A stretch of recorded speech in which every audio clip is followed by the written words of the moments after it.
6:04, Talk 107.3 FM, WBRP, Mornings with Brian Haldane, off and running. Brian here with you, John LaBeouf producing. We are starting off at a muggy 75 degrees in downtown Baton Rouge. What's happening, y'all? So glad to be back. Although, that was impressive. That was an impressive show by the good folks over at Southern Miss. Thanks to Dixon McMakin and Emily Chenevere, Betsy Barnes, and her cast of, 4,000 different women that rolled through here yesterday? It was a lot of ladies. It was a lot. A lot of ladies. Thanks to everybody who held it down while I was out for a couple days. I heard mostly good reports. So back at it, though. We're ready to rock and roll. We got a lot of legislative recap to go through today. We've got I need instructions on how to put somebody under a jail. That'll be in our Legally Served segment for sure. See, here's the problem. Yeah. Am I on? I'm on. You're on. Oh, yeah, you're You on. can think it. You just can't say it in a courtroom. Like the judge can put them under the jail with a smile and say, I'm going to sentence you to 1,000 years. Yeah. Do your best. You just can't say, I want to put you under the jail. Well, you can say it. I could say it. Yeah. I could say it. I did, and I'm going to again, and I'm going to many, many times because they're. I think where you and I may hold up. disagree is not the driver. We may agree on the driver. What we do with Miss Raby, that may be where we disagree. That's what we're going to get into in Legally Served. That's coming up in a little bit. Right now, though, top stories and trending.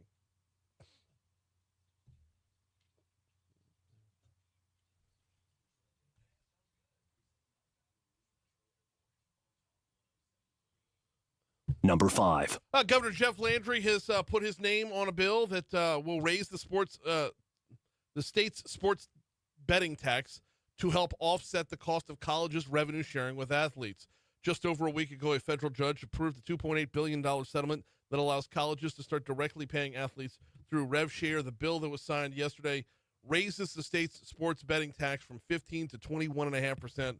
The sports books pay the tax, but we ultimately pay for it because we're going to get worse odds, fewer bonuses, and the like. So this is somewhat of a win from a sports betting perspective because the original proposal was for a 32% tax. So to drop it down to 21.5 is definitely better. But we'll see how bad it stings at moving up from 15. Number 4. Albertsons on College Drive is closing in 2 months. The company made this announcement yesterday. The last day of sales at the store, which is just off of I-10, is August 16th. All Albertsons pharmacy prescriptions will be transferred to the nearby Albertsons on Perkins when the College Drive pharmacy closes next week. Are they a show sponsor? Albertsons? Yeah. No. In fact, Mathern's is a show sponsor. I gotta tell you. Yeah? Number 1, go to Mathern's. Yeah. Number 2, why were you ever going to the College Drive Albertsons? Okay, this is what I was setting up for later on, though, is I'm shocked they made it this long. Like, from the time that Super Walmart moved in, 20 years ago. Yeah, it wasn't a fair. They've been walking with a limp for 20 years. I think the people that were going to that Albertsons were the people that don't know about the bougie South Foster Albertsons, which is the best Albertsons on the planet, and then are also the people that don't want to go to Hold the phone. Walmart. Hold the phone. South Foster's, dude. First of all, that parking lot's a nightmare. It's right next to the YMCA now. Yeah, I know that. I'm well aware of that. But that parking lot's a nightmare. I understand. But if you're coming out on the Government Street side, you can only go out to the right. Okay. And if you're coming out on the Foster side, man, you could. Did you ever think you can make a left if you really want to take your life and the life of someone else? Did you ever think you'd be getting Starbucks at Albertsons? Man, I don't know. That I would have lost money on that bet. Yeah. So yeah. Anyway, with and I say this with Mathern's being a sponsor, the Albertsons at Old Hammond. Oh yeah. Is Oh yeah. Oh yeah. See. Yeah. See. Yeah, that's near my house. What, So, the one at Old Hammond? Well, yeah. I mean, that's my. I'm not going to say where I live, but I know, but that's much better access. The layout's the same anywhere you go. Better parking. Does it have a I'm Starbucks? gonna throw this at fat guy tip: butter pecan cookies in the bakery. Yeah. Number 3. State Senator Blake Miguez announced his candidacy for the U.S. Senate yesterday. Miguez, who represents New Iberia, unveiled his campaign for Senator Cassidy's seat in a social media video. We're going to play back the audio to that video in the 8 o'clock hour. There's a whole lot of feedback on this already. This while announced yesterday, to me isn't exactly new. Scroll back through Blake Miguez's Twitter all the way back to Christmas time. And the senator did something there that I thought was very telling. A lot of people did. But he tweeted out the typical family Christmas photo, and it said, "Merry Christmas from us, period, Senator Blake Miguez." The "us" was both capitalized. So when you read it, it basically said, "Merry Christmas from U.S. Senator Blake Miguez." I was like, oh, a little Easter egg right there, huh? Number 2. 2 people, including a federal agent, were injured in a shooting at Triple S Food Mart yesterday afternoon. Multiple law enforcement agencies responded to the store at the corner of North Foster and Fairfields around 2:15 p.m. to assist the Bureau of Alcohol, Tobacco, Firearms, and Explosives after one of their agents was struck. 2 people were, in fact, taken to the hospital. One of the patients is in stable condition. The other's condition is not known yet. FBI has taken over the investigation of the shooting, according to BRPD. Number 1. 41-year-old Gad Black's bond hearing is scheduled for today. He was arrested on Monday after allegedly hitting BRPD Sergeant Caleb Eisworth with his pickup truck while the officer drove along Jewel Road earlier in the day, hitting him and dragging him along the road. Within an hour and a half of the crash, Black was detained by deputies after being tased near Academy Sports and Outdoors along Airline Highway. He was booked on attempted first-degree murder, hate crime, and resisting officer charges. His original bond hearing, he was, quote-unquote, acting up, so that was postponed to today.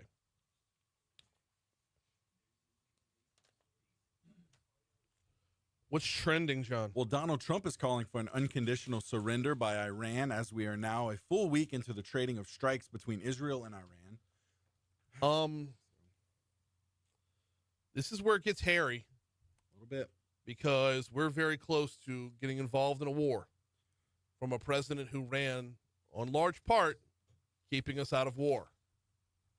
So what happens when Donald Trump doesn't follow the MAGA agenda? What happens there? Hopefully we're not going to... I'm saying from a spectator standpoint, yeah, you know? Absolutely. How do the battle lines get drawn here? Do you compromise your principles to say you agree with Trump? Which, by the way, this is why I don't do the never this, never that stuff. It's because the world doesn't, we're not in a vacuum. Every different individual scenario needs to be spelled out. And it's the next few days are going to be very telling. Yes, indeed they will. Local news here. Doretha Williams? Yeah. Yep. She's a band director at Baton Rouge's GEO Prep Academy, has been named a quarterfinalist for the Grammy Music Educator Award. So this How is about great that? News, man. I stumbled across that yesterday at GEO Prep out there. I don't know like how vigorous the vetting process is there. Quarterfinals has got to be pretty good. Yeah, Huh. I would imagine so, yeah. I think they just like walk Really cool. in with a pool stick and they're like tryouts and throw the pool stick in, Yeah. like kind of jokery. Yeah. No. No, these are music teachers. Shut up, Franz. It's a baton. It's a baton. That's it. Flaming. No. Food Network star Anne Burrell died at the age of 55 yesterday. No cause of death has been given. So we know her from Worst Cooks in America and Iron Chef America. I had forgotten about the Iron Chef America. Okay. Very, very sad. Dies at the age of 55. Yes. But I'm so dialed out on the Food Network Yeah. because of like it's all anxiety riddled like tension and drama. Yes. I miss Emerald. I miss Bam. So I mean, we're gonna kick it up a notch. So 2 points for me. Number one, competition cooking is unrealistic cooking. Thank you. Yes. All right. Number two is I just never Iron Chef America, and I'm not trying to take away from anything that those people. This host was Ann Burrell was fantastic. No. But for me, I like the original. Yeah. The dub it. You know I just America never really. It didn't feel as genuinely crazy. Well, no. So it was the difference between what was it? The Most Extreme Challenge versus what was that knockoff show that ABC did?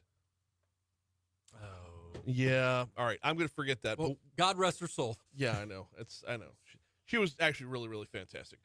Quick break. When we come back, we got sports next. So those are my garbage cans? What's that? Those are my garbage Yeah. cans? You All right. just throw it here. No, I'm gonna go get one Or you from want across to the take hall. this one? I'm going to go get one from across the hall. Okay. Like, nobody works in this space. No.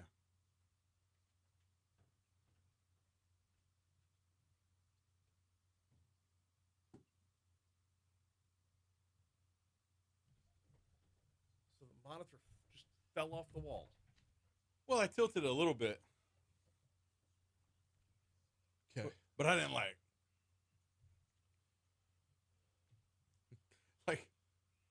I have witnesses, at least 14. Allegedly. Like 14 witnesses. No, they wanted to, see what they look like on camera. So I was like, oh, look. So I'm going to say Swivels. something that may not be popular. No. So I 100% agree that Matherns is outstanding, especially the downtown Matherns and the LSU Matherns. Yeah. Like VIP, babe. But I really, if I ever do Go Rouge or Legally Unfiltered again, I'm going to get Dollar General to sponsor my show because they're right because- around the, yeah. well, not just because they're right around the corner from my house, but because I believe in Dollar General. Dollar go. General has made my life so wonderful. Hit mute, kill the mic.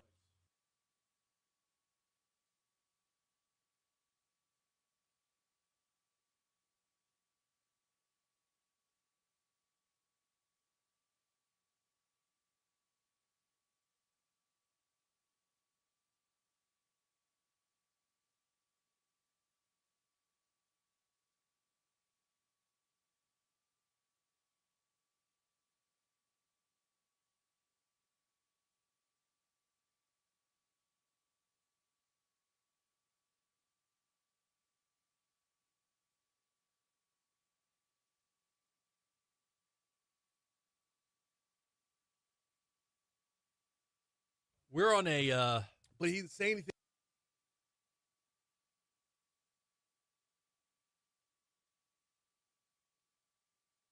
I know where you sleep. I have to leave a little early today. How Like early? like 6:50. We're on 6:50. Yeah. There's a big verdict coming down today, probably in Karen Reed. They're on day 3, and it looks like they may acquit her based on the jury questions. And Okay. yeah. What's the flight to DC run? Depends on where you book it. Okay.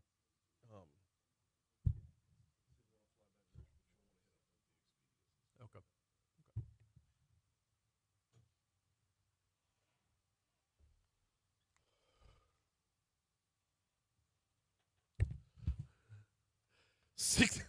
617 Talk 107.3 FM WBRP. No way to get all of this into this segment. So let's start with highlights. It took LSU the overnight hours into the following morning with some weather delays and whatnot.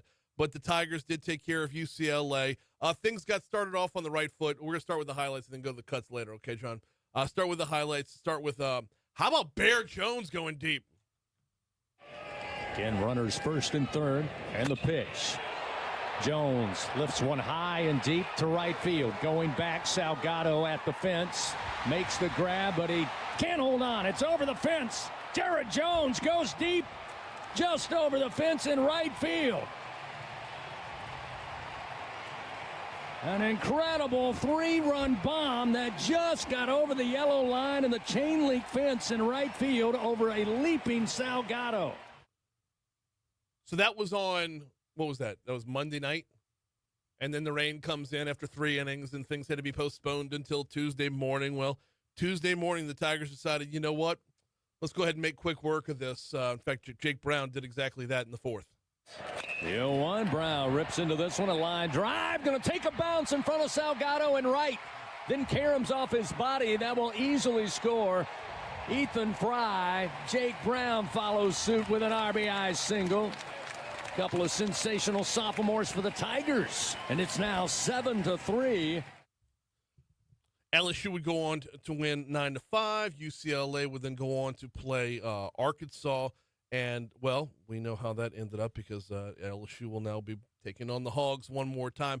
We'll have some more on this coming up later on in the show, but I want to make sure we stay on time because we got a lot to cover with Franz here. So, by the way, first pitch tonight, 6 p.m., pregame 5:30 over on our sister station, Eagle 98.1. Chris Blair, Hunt Palmer, Bill Frankus will be on the call. Yours truly will be producing. So we'll see you tonight right down the hall. It is time for the Fox Business Report. After the Fox Business Report, I will check traffic, and then we'll dive into Legally Served next, right here on Talk 107.3.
We'll go back to the LSU, the LRN cuts for LSU after Franz has to bounce.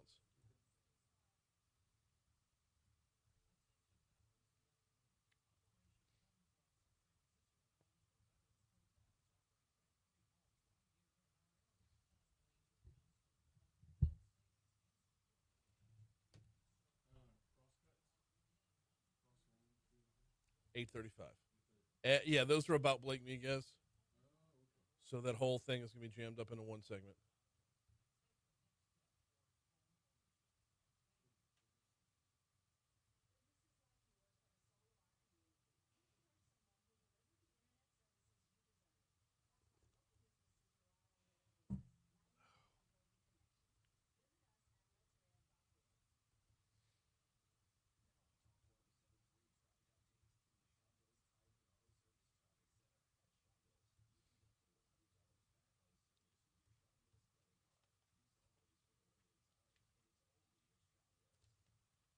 I-12 westbound, we got some congestion going on. Not congestion, just added volume.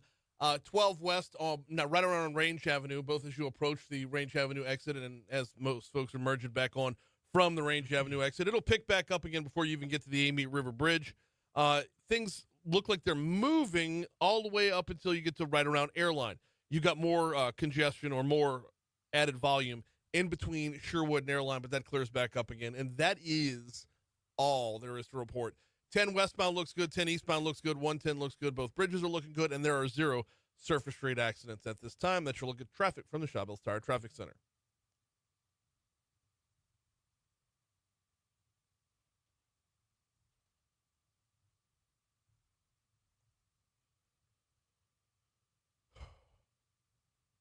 .623, Talk 107.3 FM, WBRP, mornings with Brian Haldane, rolling right along. Legally Served with Attorney Franz Borghardt coming up in exactly 60 seconds. I need to remind you about the folks over the Baton Rouge Metro Airport.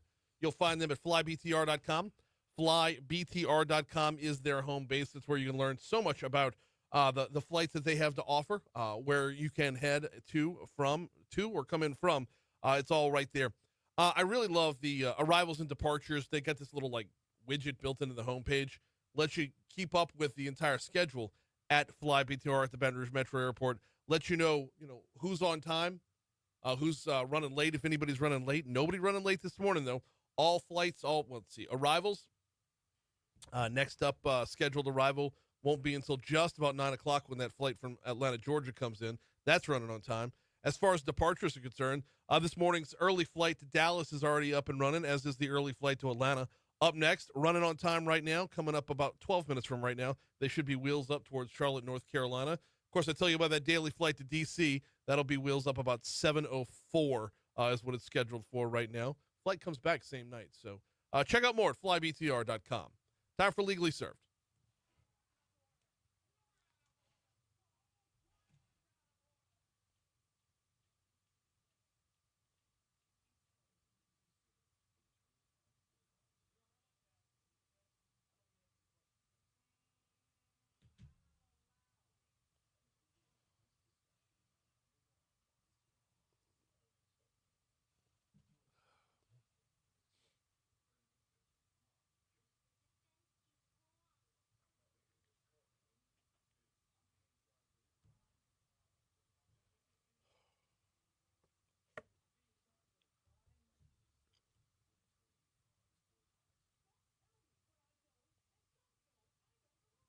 Yeah! What you say, Franz? Just living my Haspel dream, baby. So that's a Haspel you're rocking today? This is a white seersucker Haspel. Not a white and blue. Right. No, just plain white seersucker. White. Yeah. So without the light blue stripes or without the traditional seersucker stripes, you got a bit of a Sonny Crockett thing going on there. I'm glad you said Sonny Crockett and not the governor from Best Little Whorehouse in Texas. No. I don't want to be him. No. I would do love a little to be, two-step. No. Yeah, I would love to be Don Johnson. I would love to be Don Specifically Sonny Crockett, though. Yeah. Yeah. Miami Vice Don Johnson. Right. Not Tin Cup Don Johnson, and definitely not Django Unchained Don Johnson. If I could drive a sports car with a little bit of Phil Collins in the background, I don't think I'd have problems at that point. So this is okay. Got to go with the original car, not the white car that he got after his car was blown up. Let's be honest. I'd settle for either. Well, that's true. My guy Vinny over at Vex European. I knew you were going to go there. Do it. He knows these cars inside and out. He's got I know he's got Magnum PIs. Not the same one, obviously, but a similar. If I make drove model. a Magnum PI vehicle, do I have to shave the goatee and just keep the stash? Yes. Do the Stellic look? Yeah. What are we talking about today? What do you think we're talking about today? There was some stuff that happened. We're talking about a dude named Gad Black. All right? And this guy... He's a member of the tribunal, Brian. A what? Tribunal. What is that? He showed up to court doing the sovereign... No. Dude, he showed up to his bond hearing, and he was acting out, and so they reassigned it.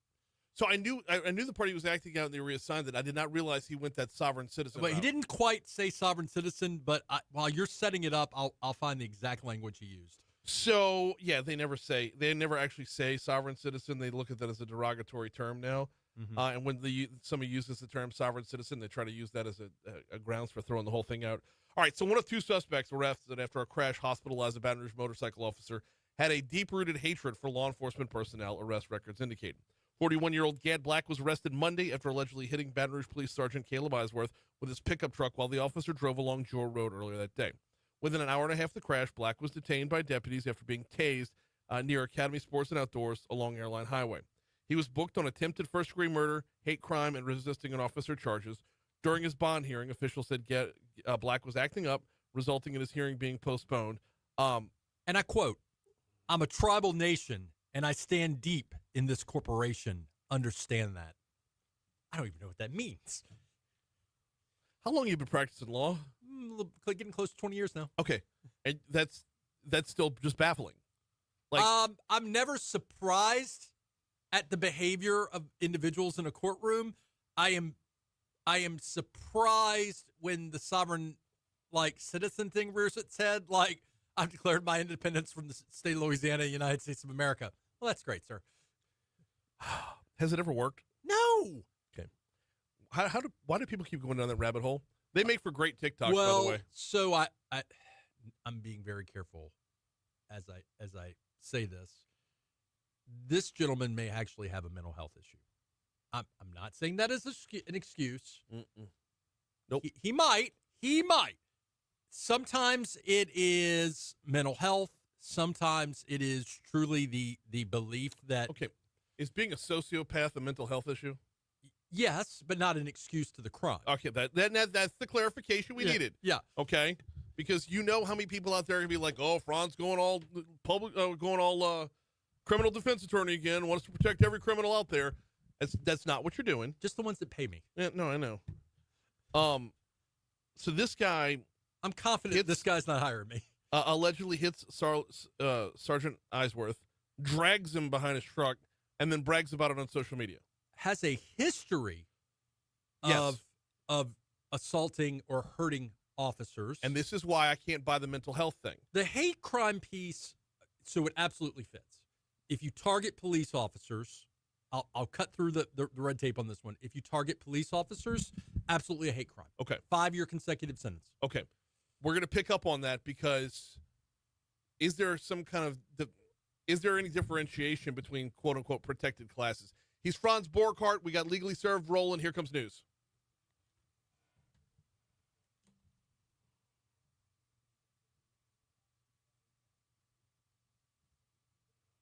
Good morning, Christy. Welcome in, sweetheart. I mean, took Christy out for her birthday on Friday night. We went to Ruth Chris, and then we tried to go play bingo at ICC, but they wrapped up early. Well, they wrapped up on time. It was just early for us because we didn't get there till too late. So we hung out with Father Matthew for a while. Okay. And then we go to orientation where it's basically just, okay, Carrie, we'll see you later. You're on your path, and we're doing the parents thing. So it was like a 2-day date with my wife. It was awesome.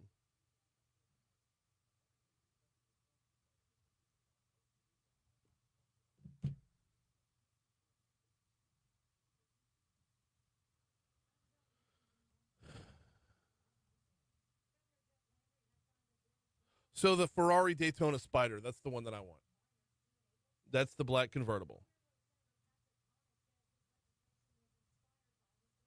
After that, he had a Testarossa, and that's the one that Vinny knows better.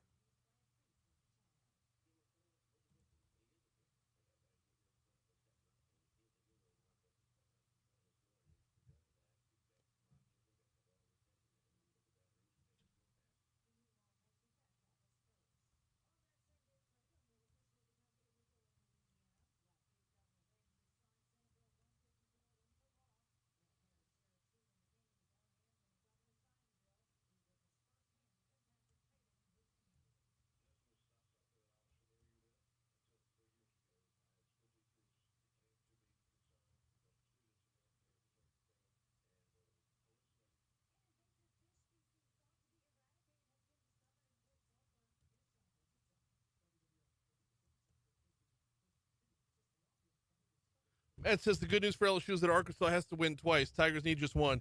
Yes, but keep an eye on that, though, because you don't want to lose. You want to save as much pitching as you can for the upcoming weekend for the 2 out of 3 series there.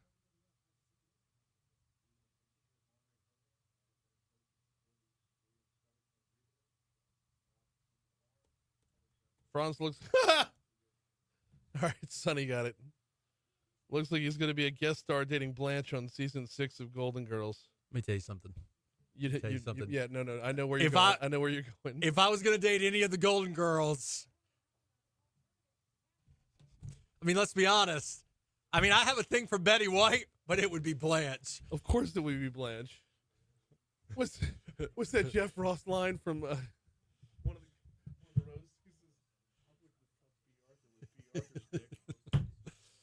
roads? Be Arthur after sex. I need a cigarette. That was the best sex ever. Honey, you want some? Honey, No. you want some pineapple juice? I'm good.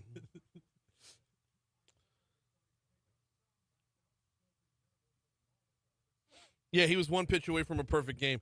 They did their level best to manage to get out of there with as much pitching as they could. They did well. And good morning, Christy. Welcome in, sweetheart. Did I already say that? I don't know. Was it Christy's birthday recently? Friday. Happy birthday, Christy. There you go. See, I pay attention.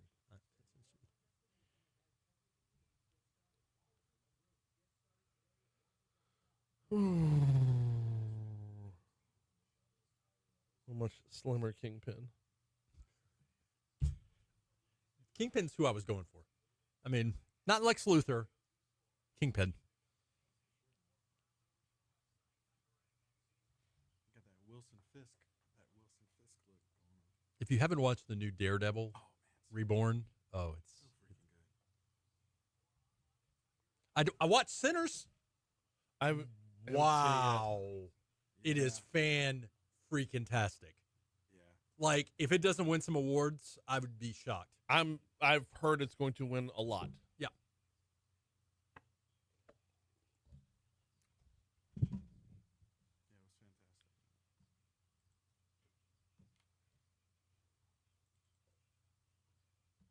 Yeah, it was fantastic. Hey, Sadvicat's in the house.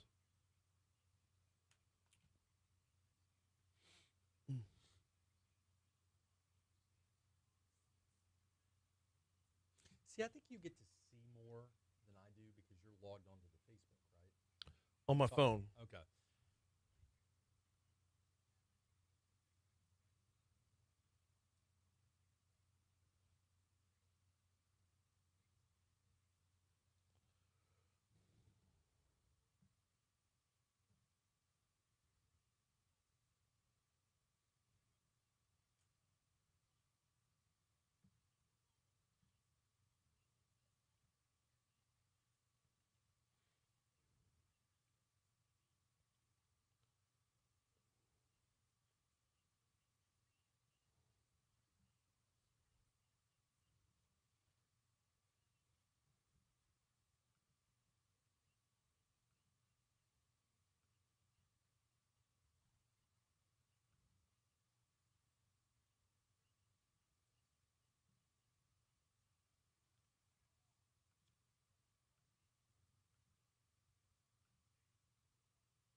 We're starting off muggy. Where's it headed from there? Well, here's your forecast from WBRZ meteorologist Emma Kate Cowan.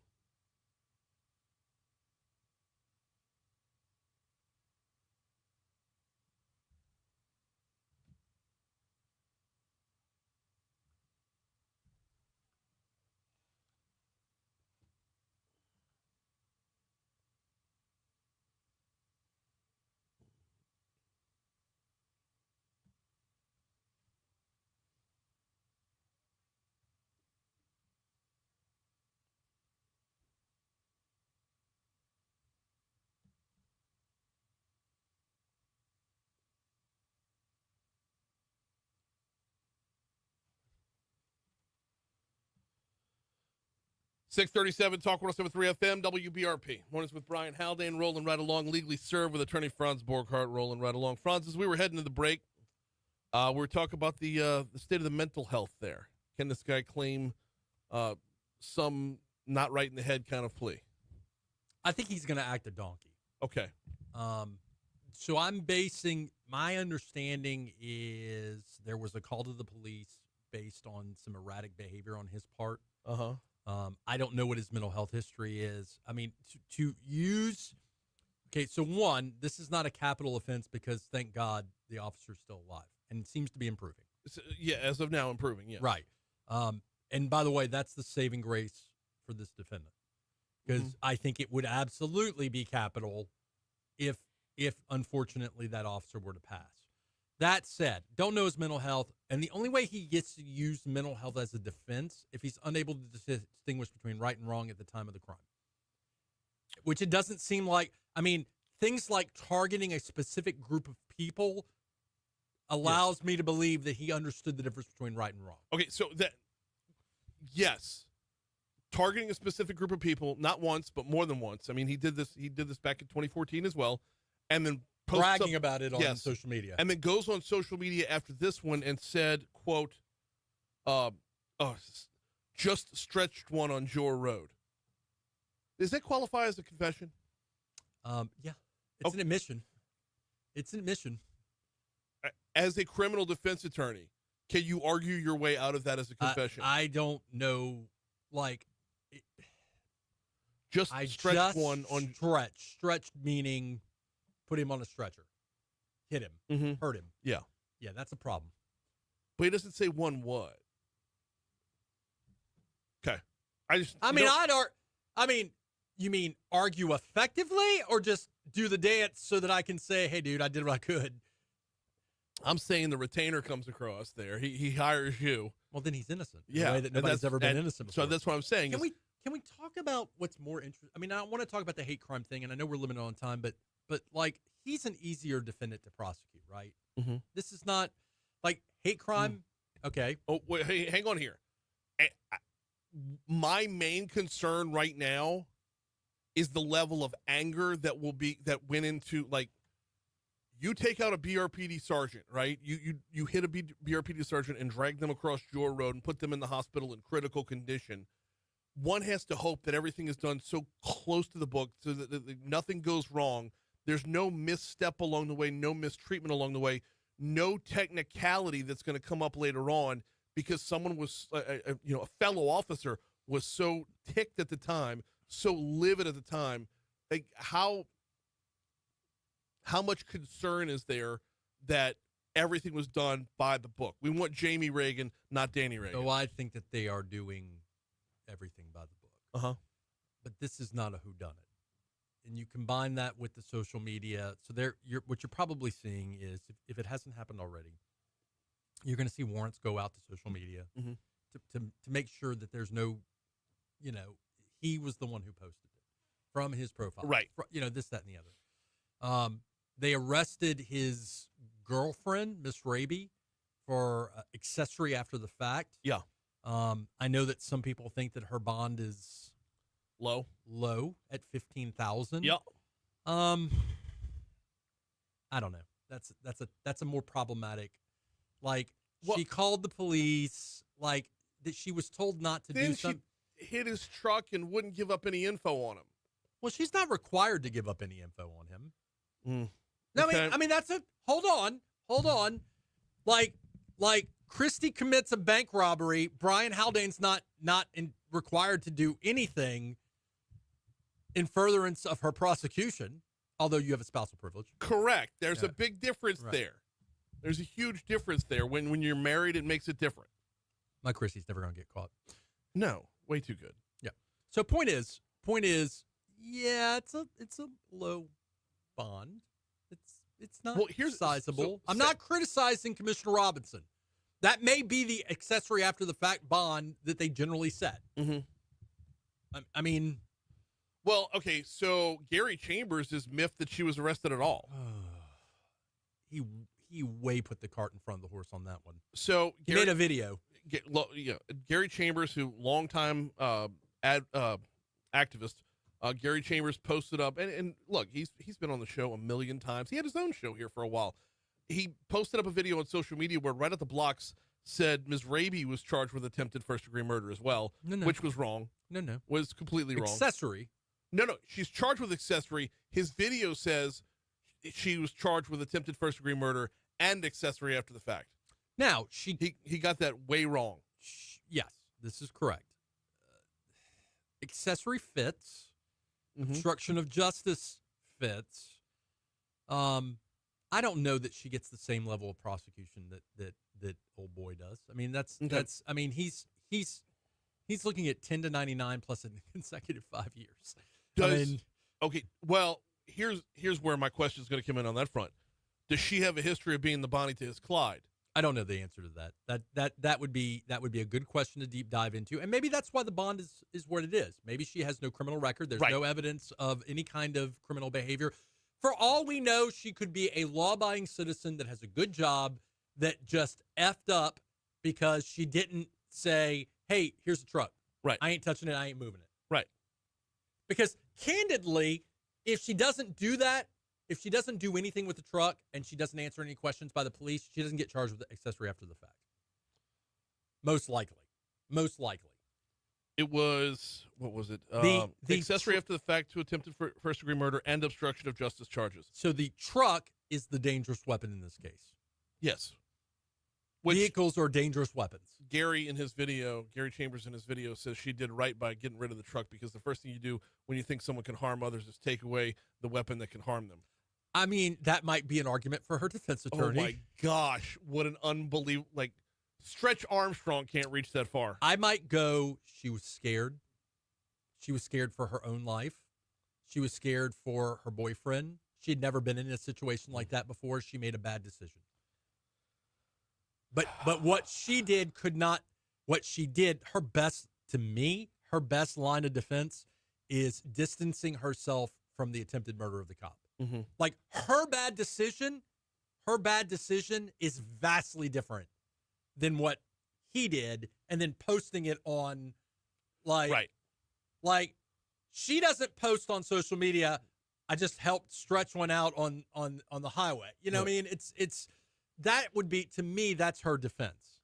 Okay, here's what I'm waiting for to come out is, like, first and foremost, why was she near the scene? She supposedly called 911. Shortly after the Monday crash, 911 dispatchers received a call from 40-year-old Asia Raby, Black's girlfriend. She said she was near the crash scene, thought an officer was hit or killed. Thought? Yeah. Saw? Yeah. Witness? Riding shotgun, maybe? I don't know. I mean, well. Let me out here. I've always said, okay, even as a prosecutor, I've always had a problem with prosecuting the shotgun or passenger driver in these kind of crimes, because how do you prove that they had any kind of intent or control over the vehicle? No, you don't. You can't. You can't. I mean, it's difficult, right? Right. So, like, and look, he shows up to court. I'm a tribunal. Like, does he have some mental health issues? I don't know. Maybe. Smells like it. Mental health issues. Well, okay. Is there a difference between being within your head at the time and, I don't want to say not knowing right from wrong, but is there the argument that there's a belief that what he, like, within his mind, a belief that what he did wasn't wrong because it was a cop? Like, that's a deep, because if he's got a history of this, if there's a pattern of this, if he posted about this on social media, he can't claim that he didn't know what he was doing at the time because he posted about it after the fact. So it goes to, okay, let's assume that this guy does not represent himself, even though he's a tribunal unto himself. Yeah. Okay. His route will be, there will be a sanity commission, both to determine competency and at the time of the offense. Mm-hmm. Not necessarily just to get him off based on sanity, but to start building a mental health mitigation package. He's going to get convicted. He is going to go away for a period of time. Right. A large period of time. You're doing damage control at this point. And if in his mental health history, he had that bad experience with police officer, doesn't excuse the behavior. Doesn't allow him to use a weaponed vehicle. Because, look, at the end of the day, this is not... I heard someone drawing an analogy to the United Healthcare assassination. Luigi? Yeah. And how this feels like that. And I'm like, both No. very different, right? Hugely different. Right. Both off their rocker whack jobs, to be sure. Like, both people very much down the rabbit hole as to who they hate. Oh, wait, we get 2 minutes, and there's two more things I want to cover. Sure. Hate crimes versus someone that's not a protected class. Are police officers a protected class? In the hate crime statute? Yeah. Yes. Okay. So it is obviously race, ethnicity, gender, the stuff, the protected Sexuality, classes. yeah. Yeah. But embedded in the statute is organizations. Okay. So if you target an organization, a healthcare organization, police officers, and by the way, in the statute, it specifically enumerates and lists officers. Okay. So ain't a problem. Yeah, no, I wanted that clarification out there. Last thing, and you got to get out of here because you got Verdict TV. watch. Karen Reed, verdict watch, baby. What are we expecting? I think she's going to walk. Really? Yeah, they've been asking some goofy questions that lead me to believe she's going to walk. And and you know what? Here's the thing. Here is the thing, and I've said this before. That's our system. If the jury makes a decision, and this is the second trial for them, if they make a decision, we need to respect their decision. We can dislike it, but we have to respect it. Last thing is, what is the possibility that this guy does try to represent himself? Are we going to see a repeat of Darrell Brooks? Remember Darrell Brooks, the guy that drove through the Waukesha Christmas parade in 2021? So if he's representing himself and the officer, our prayers go out to him and his family, survives, improves, gets better. and it's not a capital case, not a murder, Right. it's a totally different scenario than if it's attempted murder. Yeah. This is not a complicated case, right? If you think Shouldn't about be. it, it really So, anyways, yeah. In the meanwhile, the prayers are going out for Sergeant Caleb Eisworth and his family. Regardless of what the charges are, we want to see Sergeant Eisworth get better. He's Franz Borghardt. We do Legally Served at this time every week. Always appreciate it, Love you brother. guys. Love you too. We got Your Money Now coming up. We'll check traffic on the back end and dive back into LSU baseball right after this on Talk 107.3. Thank you, Franz. I got to do news and then bounce because I have a sales meeting, sales call I got to make. So, what? Trying to, man. Trying to.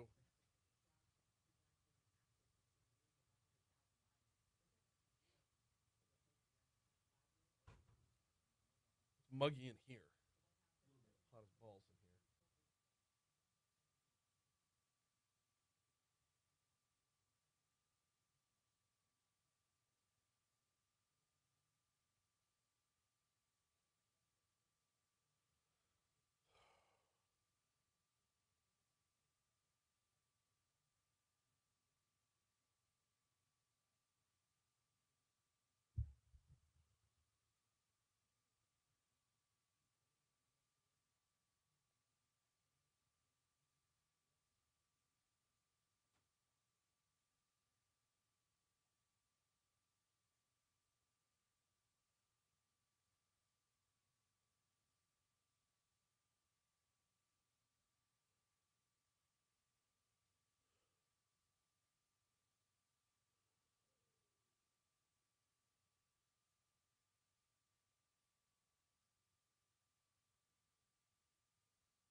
While we're on Facebook, if you've not yet seen Baby Me AI, John, well done. Very well done. Thank you. Yeah. Get ready because we're going to have some fun with this moving forward. Yeah. It's a good space for us to have some fun on social media. Moon's next, by the way. And let me tell you, Moon is adorable. It really Baby is. Moon is so cute with the curly hair. Yeah, man. Oh, he's happy. He's smiling. Oh, my gosh. Baby Moon is where it's at, y'all. It's so good. Like, Really? John actually did Baby Moon before doing Baby Me. Yeah. I love how I get angry in the middle. Because I had the cut already for Moon. For Moon, right? And I was because the kind of poop testing committee. it. Yeah, I It's was the kind of poop testing committee. it. Just to see, you know. Oh, I can't wait. So I think we'll do Moon on But probably I'll tomorrow. give credit where credit's due, though. Adeline found your picture. I did Okay. Moon's entirely, but she actually found the picture, and then I cut the audio. But so I'm Okay. giving credit where Well, credit's due. Chef's kiss on the audio. It was perfect. Yeah. Because So- I don't do the hot takes very often. But No. what we're gonna have to do, we're gonna have to note when I do them, Yes. so that they can be pulled. That's what I was telling Adeline. I'm like, I need something with a hot take. It has to be something. Yeah. And not just something, just random. Same thing for Franz. I'm gonna go digging for some audio, try to find some stuff. So Moon will be next, and then after that, I don't know where we go from here. I don't know. I don't know. because Now I'm hooked. we could do elected officials, Yeah, but man, it's dicey. they get territory. dicey because they get their ego on their shoulders, right? Oh, yeah. Who's gonna want to play in that pool? Mm. I mean, Dixon's getting done. He's got no choice. And how unbelievably adorable would a baby Emily Chenevere be, Yeah. right? Yes. Yeah, that's good stuff, man. But like I was thinking, do the governor and Tim Temple going back and forth, Yeah. but I don't know. Is that our place? See, I don't know. Honestly, I had a cut for Tim yesterday. I'm sweating over here. Oh, it's warm for sure. For sure. Yesterday I was running around like crazy, and I'm like, literally, I was like sweating. I had to go to the restroom, get a couple Yep. napkins, pat myself down. I'm like, man, Let me go see if the air's on. It's funny because the studio across, man, it's like so cold in there.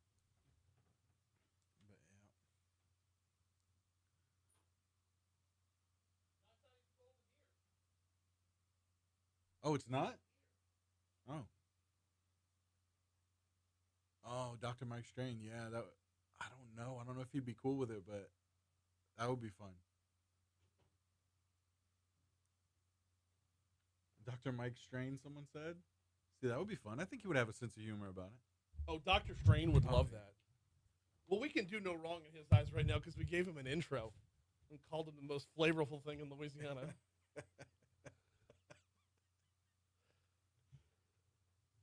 Oh, man.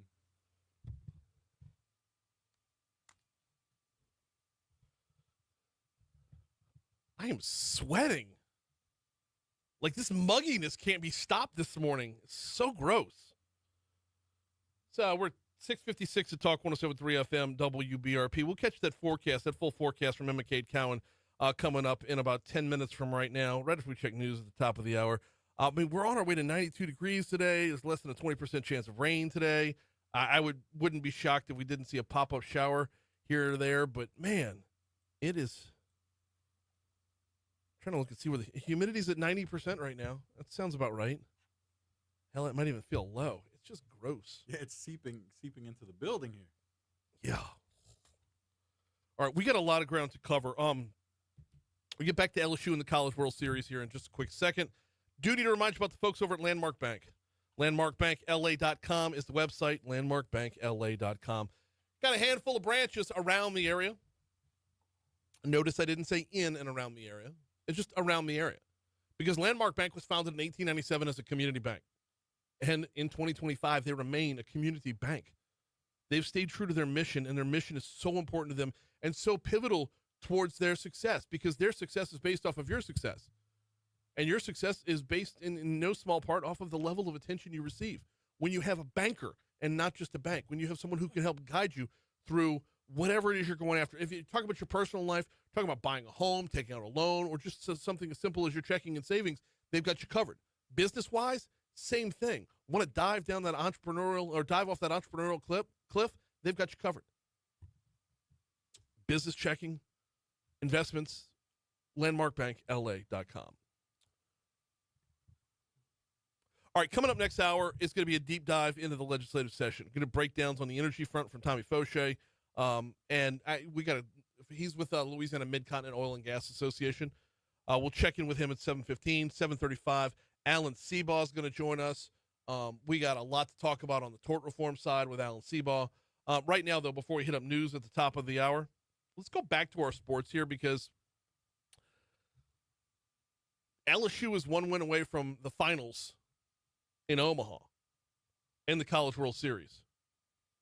It took, Monday night into Tuesday morning with a weather delay for LSU to beat UCLA 9-5. But they did. They got it done.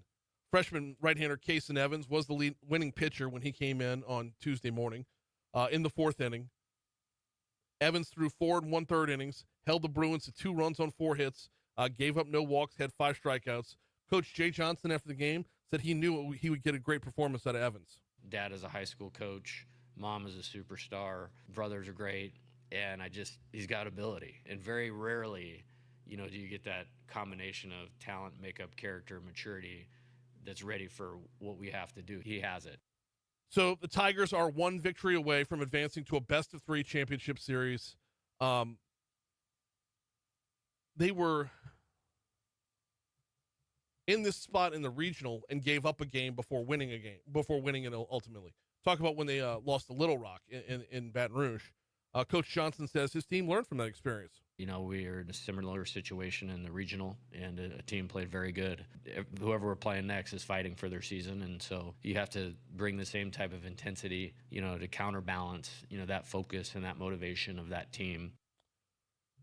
Let's go back to Monday night.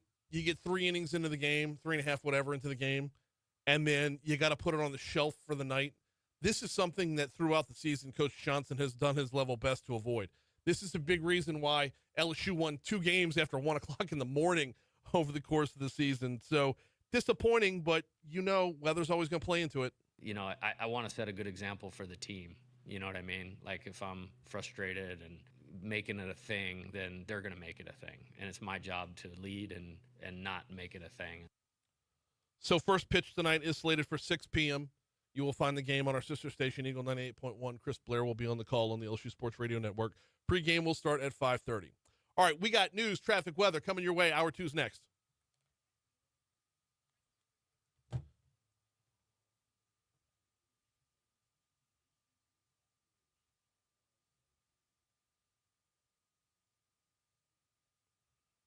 All right, I have to run upstairs real quick. I don't want other. I want focused.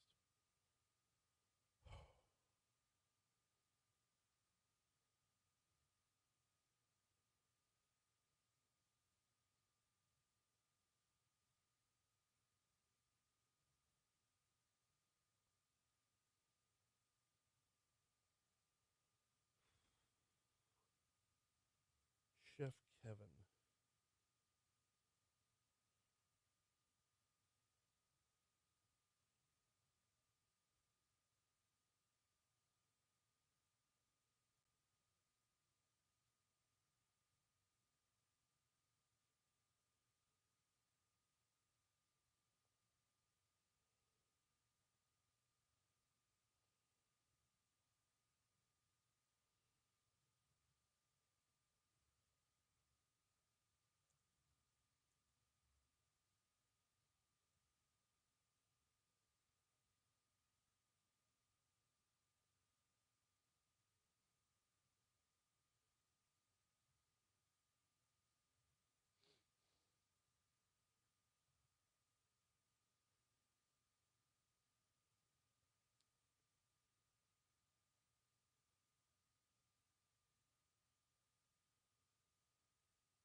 7:05, Talk 107.3 FM, WBRP, Mornings with Brian Haldane, rolling right along. Hour 2 coming your way right now. Brian here with you, John LaBeouf producing. Got a busy second hour this hour. Deep dive in the legislative session. We'll talk with Tommy Faucheaux from the Louisiana Mid-Continent Oil and Gas Association. In our next segment, we will talk with State Rep Alan Seabaugh at 7:35. Just two completely different looks at the session that was. Going to focus a lot on energy.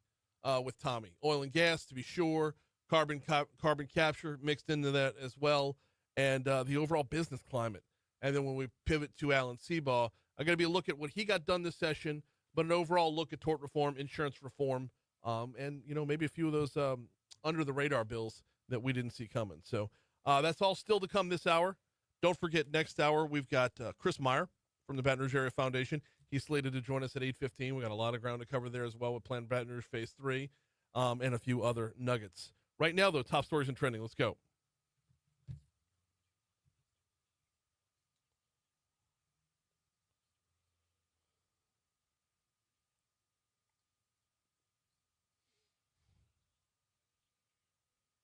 Number 5. Shout out to a Hall of Famer right here in Baton Rouge. That would be Mr. Paul Arrigo. Used to head up Visit Baton Rouge. He has been honored with the 2025 Hall of Fame by Destinations International, the world's largest membership association for destination organizations.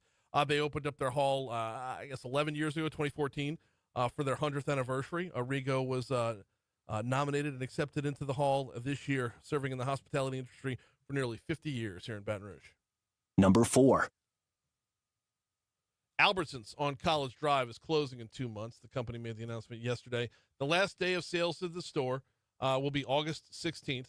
Now, the pharmacy shutting down next week. All Albertsons pharmacy prescriptions are going to be moved over to the pharmacy at the Albertsons on Perkins Road before June 24th. Number 3. State Senator Blake Miguez made the announcement that he is running for U.S. Senate.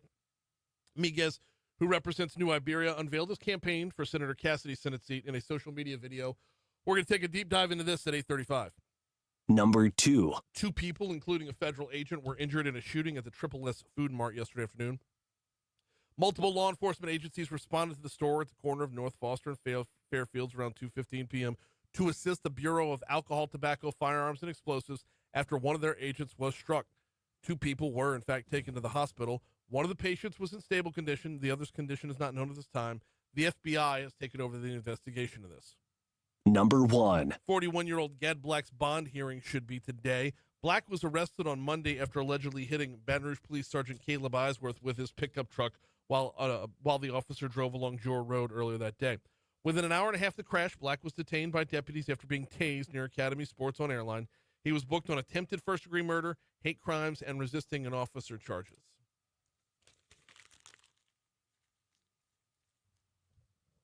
What's trending, John? Well, President Trump is calling for an unconditional surrender by Iran as we are now a full week into the trading of strikes between Israel and Iran. So Israel hit, 12 more missile launch sites or missile sites, alleged missile sites that Iran has. I don't see this thing de-escalating. No. And I don't see Trump being able to wiggle off the hook on this one. Yeah. If you're going to put it out there that, hey, assets are on the table, then a lot of folks are going to have to face that question very soon of part of Donald Trump's agenda was getting us out of wars and keeping us out of wars.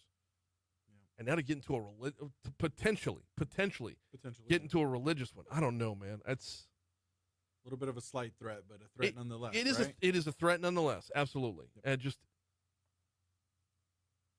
I can't see going in on a religious war. At the same time, though, Iran cannot be a nuclear threat. That is a 100% imperative. In other news, less more uplifting news here. Doretha Williams, band director at Baton Rouge's GO Prep Academy, has been named a quarterfinalist for the Grammy Music Educator Award. Hey, how about that? Yeah.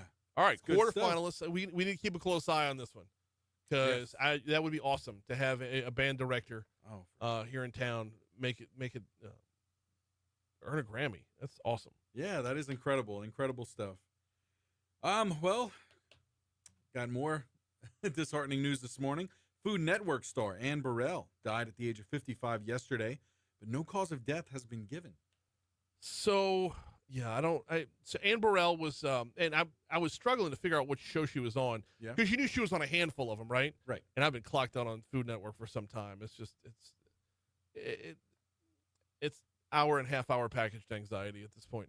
But she was on Iron Chef America, and she did the Worst Cooks in America, and that's the show I remember her for because like that it really showed like her passion not just for her cooking but for it, which is kind of why we do Foodie Friday, right? To up everybody's food game a little bit. Of course. That's what Worst Cooks in America was like, okay, you suck at this, but we're going to get you better. Yeah. So, it. like, it's just, I don't know. It's sad to see her go, for sure. Curious about the cause at 55. Yeah. That's young. Very young. Way too young. 711 Talk 107.3 FM, WBRP. We're going to take a quick break here in just a second. I do need to remind you about the folks over at Breck. Got, you know what?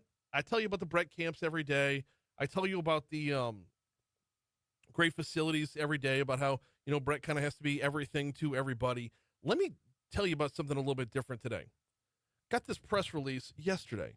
Breck has once again earned national recognition for its commitment to excellence in parks and recreation. The National Association of County Park and Rec Officials, NACPRO, presented Breck with the Park and Recreation Facilities Class 3 Award for its new Howell Recreation Center and Pool project during the 2025 NACPRO Awards ceremony, which was held last week in Detroit. The award honors superior facility design, functionality, and community impact in park systems serving populations within our stretch, 275,000 to 500,000. So the new Howell Recreation Center and Pool stands out for its forward-thinking design, inclusive programming, and the vital role it plays in providing healthy, enriching opportunities for residents of all ages. So shout out to Breck, taking home another award, this one for the Howell Recreation Center. If you want to learn more, check out breck.org. Quick break, talk about the session next.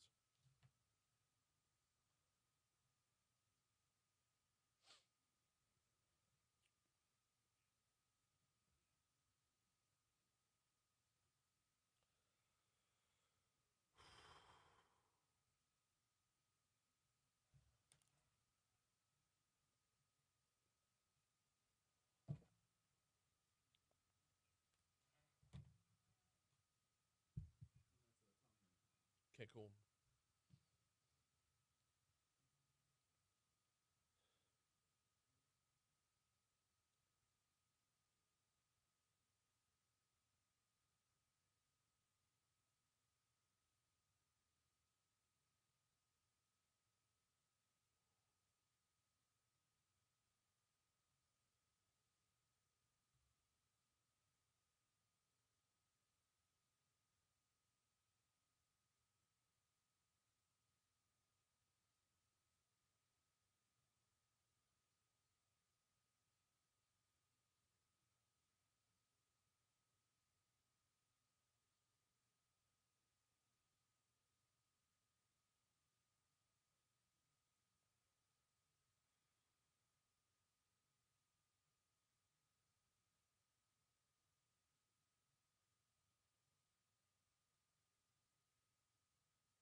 $7:14, Talk 107.3 FM, WBRP, mornings with Brian Haldane, rolling right along.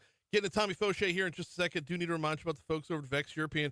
We were talking about Vex in our last hour when Franz was in, talking about Franz had the white jacket on, so he had a very Sonny Crockett look this morning. And, of course, if you mentioned Sonny Crockett, you got to mention the cars from Miami Vice, right? Look, when Vex European, check them out online at vexeuropean.com, VEX. V is in Vinny, EX is in Exotics. They got started as Vinny's Exotics, My guy Vinny Carolla over at Vex, he knows the makes and models of the European vehicles inside and out, and he's got trained master level technicians, guys that would be running their own shops elsewhere, who have the specifications for individual makes and models of vehicles. For example, if you drive a Mercedes, they've got a Mercedes tech. BMW, Jaguar, Land Rover, Audi, you name it, they've got the tech that's paired for that. But he also does the exotics as well. So I was mentioning, if you drive Sonny Crockett's Ferrari Testarossa after they blew up the Daytona Spider, if you drove the Testarossa, the only place in town you could take that would be Vinny's, right? Check them out online at VexEuropean.com. VexEuropean.com. All right. Time to check in with Tommy Faucheaux with the Louisiana Mid-Continent Oil and Gas Association. Got a lot of ground to cover here, Tommy. How are you this morning? I'm good, Brian. How are you? Could not be better. All right, let's start with a recap of before we get to what the next couple of years look like on the carbon sequestration front. Let's start with a recap of the session. What were some of your takeaways? Yeah, so look, we covered a lot of ground this session on carbon capture, on other oil and gas legislation. Let's start with the CCS. More than 20, almost 30 bills filed to try to stop or in some case limit CCS investment in Louisiana. The lion's share of those we were able to defeat with a lot of support, by the way, not just from the industry, but local chambers, community groups, business organizations, really all the people who say, look, bring the investment to us. We want the jobs. We want the dollars. We were going to stop a lot of that legislation. Of course, some pieces of legislation just refused to go away, and we had some members get creative in finding ways to push through some of the items that they couldn't get through the regular committee and legislative process as we got to the final hours, which is something we have to really take a look at. Louisiana, and I've said it on your show and in the committees and at the legislature and everywhere I've spoken for the past 3 years, Louisiana went into this session with a clear advantage on CCS, an advantage that put it above all other states in the country. There was legislation that passed this session that really will make people look at Louisiana and say, do they really want the advantage? Right. Do they want to be the leader in carbon capture? And, that's something we're going to be talking about on the CCS front, over the next several months for sure.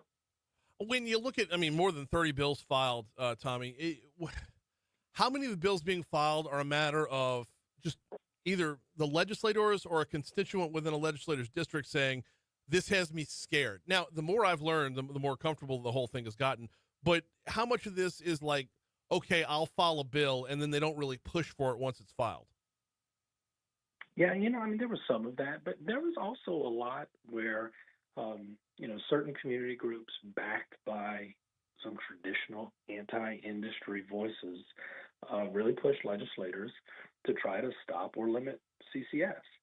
And look, I think what you just said, the more you've learned, you've become more comfortable with it. I continue to struggle with people who say we trust the expertise of the oil and gas industry that has been built in Louisiana over the past 100 plus years in everything that they do. Refineries, their offshore drilling, their onshore drilling, their management and construction of pipelines. I trust all of that. You are some of the world's best. But then I throw everything you say out of the window when it comes to CCS. Right. All of a sudden, science doesn't matter. The facts don't matter. The ability to have world-class regulations doesn't matter. That's where I guess I struggle some.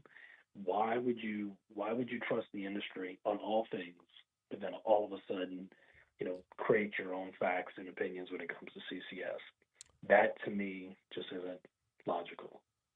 We're talking with Tommy Faucheaux from the Louisiana Mid-Continent Oil and Gas Association. Tommy, just do you think we jammed ourselves up this session, or was it the amount that got across the finish line? Was that enough to really screw up where we're supposed to be headed? I think it's going to make a lot of companies take a good look at what their plans are. And in some cases, it's not even that what was passed And matter of fact, I'll say it this way. Sometimes where I think we're looking at is some of the legislation that passed actually just injects some confusion. You already had a strong regulatory process in place. That's why the EPA told the state you can have that primacy authority, that ability to regulate Class 6 wells, which are used for injecting carbon dioxide.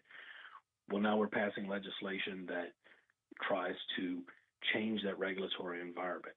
You already have laws that deal with expropriation and making sure that people's property rights are respected and treated properly.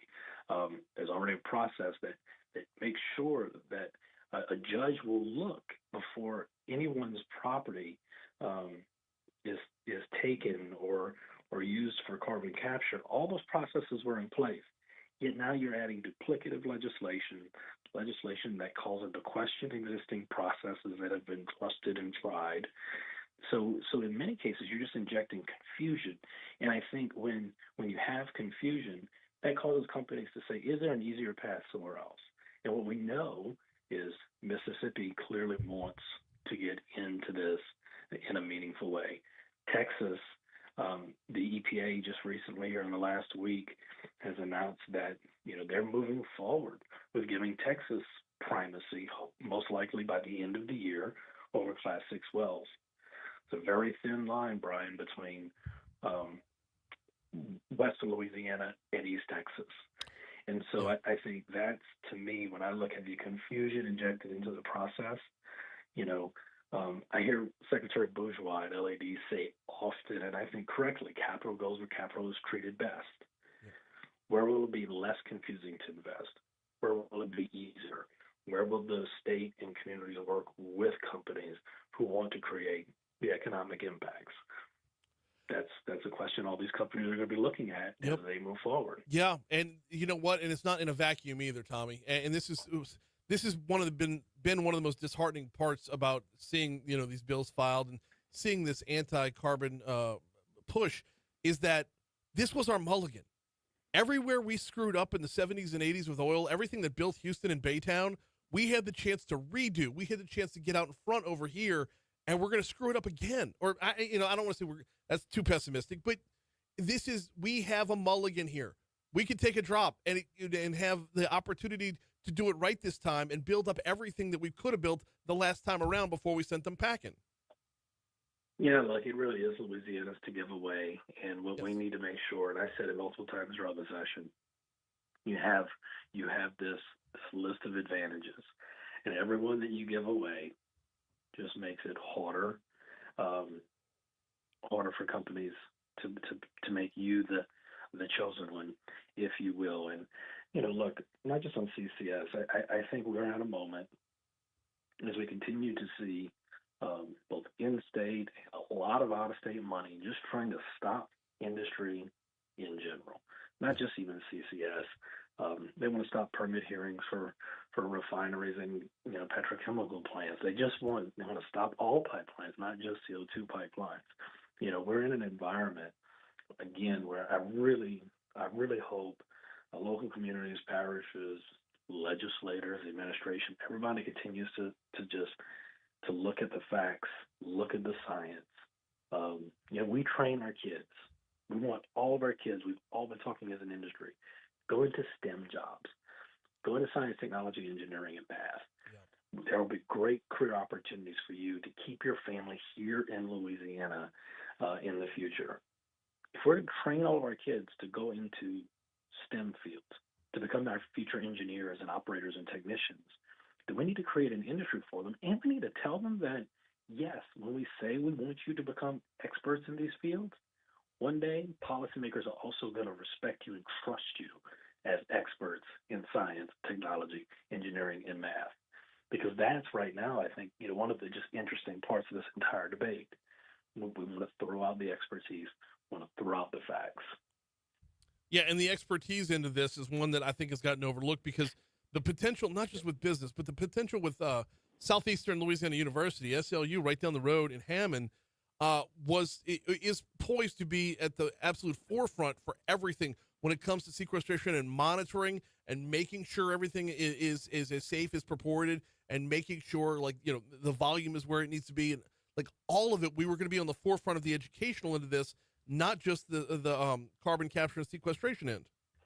No, look, you nailed it. Southeastern become experts in the monitoring, and that's, great partnerships with local Louisiana universities.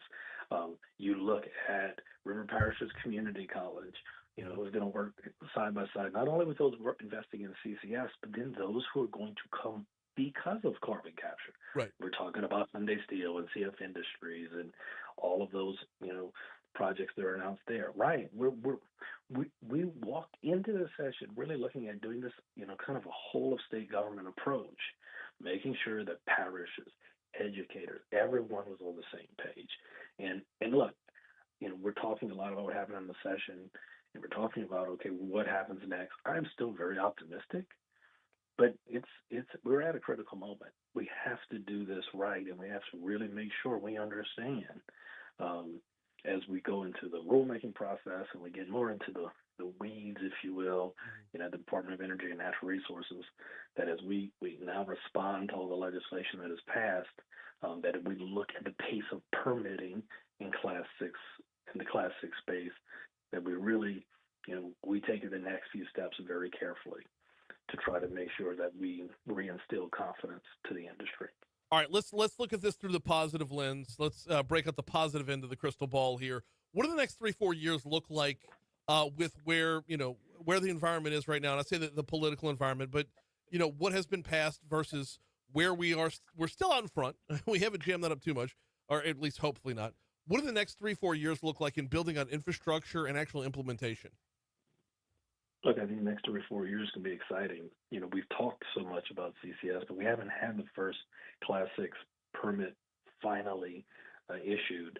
There's a draft permit out in Southwest Louisiana right now for a company that is looks like they will get the first permit hopefully in the next several months. But we need to keep the permitting moving.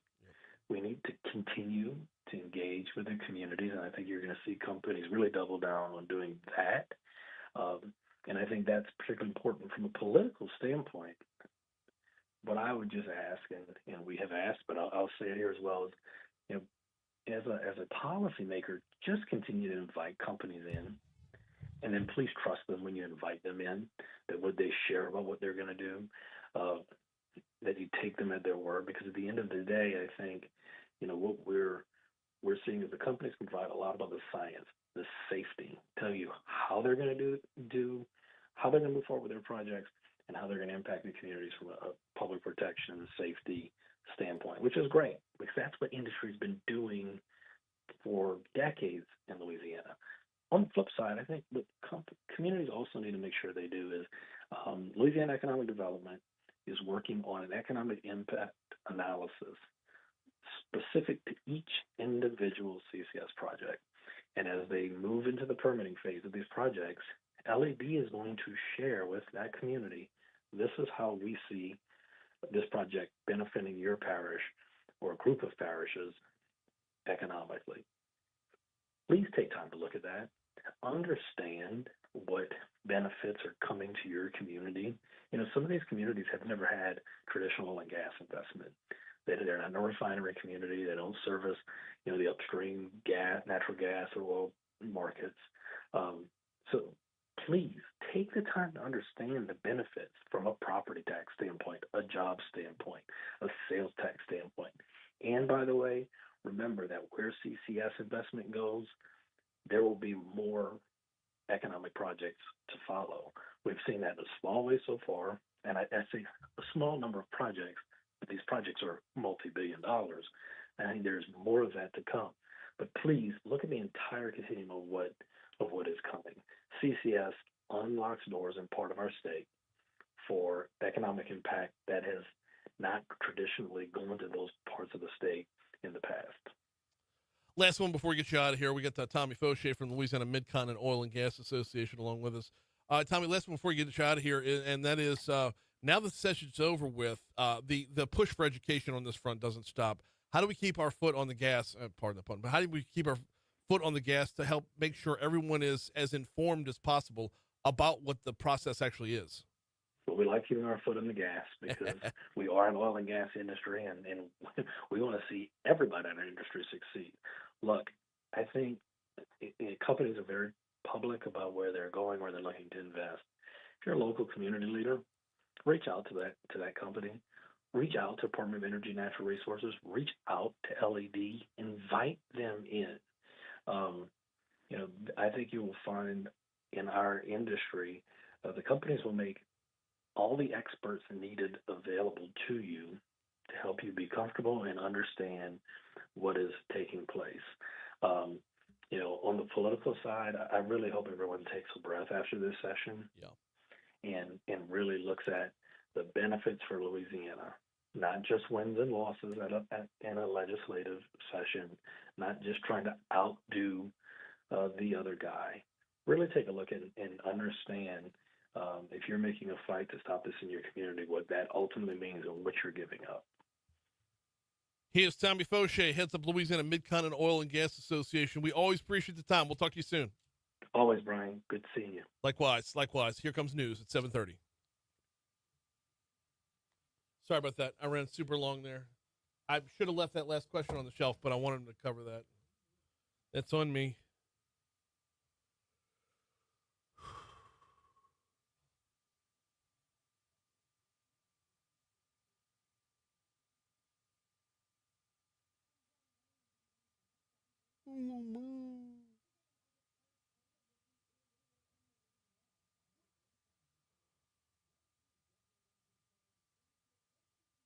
Oh, by the way, I got here at 5:05 this morning.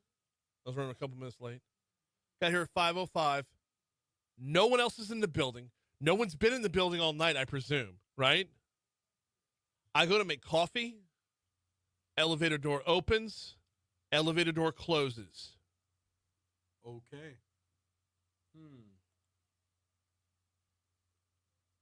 Bro.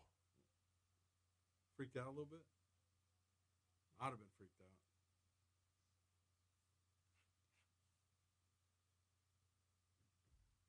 All right, I got to get something off the printer, and I got to go write something down. So I'll be back. Rawr.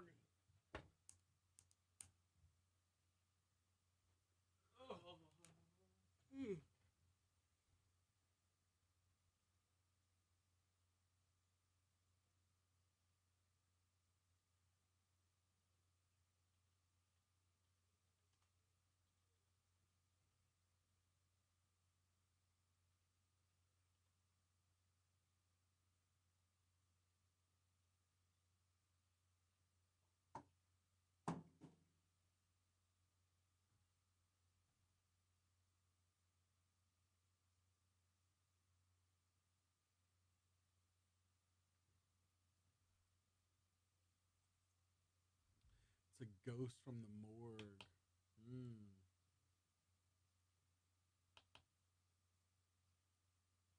Let's fire off in the Facebook comments. Where do you guys stand as far as ghosts go? Spirits? Demonic? Where do you guys stand on that? Let's hear about it. That'd be a fun take.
737 Talk 107.3 FM, WBRP, mornings with Brian Haldane, rolling right along on this muggy Wednesday morning. Oh, muggy to be sure. That's an understatement right there.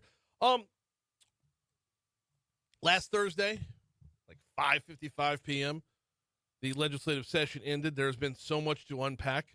And by the way, shout out again to Dixon McMakin and Emily Chenevier for filling in on Monday. They got to they covered a lot of ground, but so much got done during this legislative session.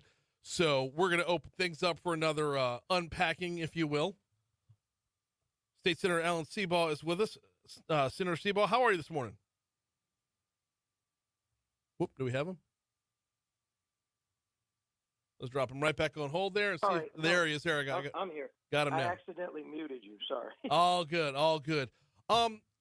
Before we dive into specifics, give us the overall grade there of the session that was. I mean, it was supposed to be a fiscal session. It was a fiscal session, but very early on took an insurance posture, an insurance and tort reform posture. Give us the grade overall. Yeah, I've been asked that question a lot, and you got to keep a frame of reference. I spent 8 years there under John Bell Edwards, so I know what a D and an F session looks like. Because of that, I don't think I can give a grade below a C. Okay. But I'm going to give this one a B minus or a C, just simply because there was so much that we didn't do. But I can't give it a D or an F because John Bell Edwards showed everybody what a D and an F session can look like. But I'm going to give it probably a C. Just said we did some things good, but there were so many things that we got close on, or that we kind of went the wrong direction on. So, but you're right, it wasn't really a fiscal session. It technically was, but the focus was on things other than taxes or fiscal, mainly because of the session in November. We started out behind the eight ball. The amendments failing put us, from a budgetary standpoint, put us running from a surplus to a deficit, which greatly changed the dynamic of everything that we did. Yeah. But it was, a couple of things passed that we had killed repeatedly that finally got through this year. Maybe not that significant, but inside the rails are things that mattered, like the cell phone ban. I hate the cell phone ban. We've killed bans on cell phones for 12, 13 years in a row. This year it finally passed.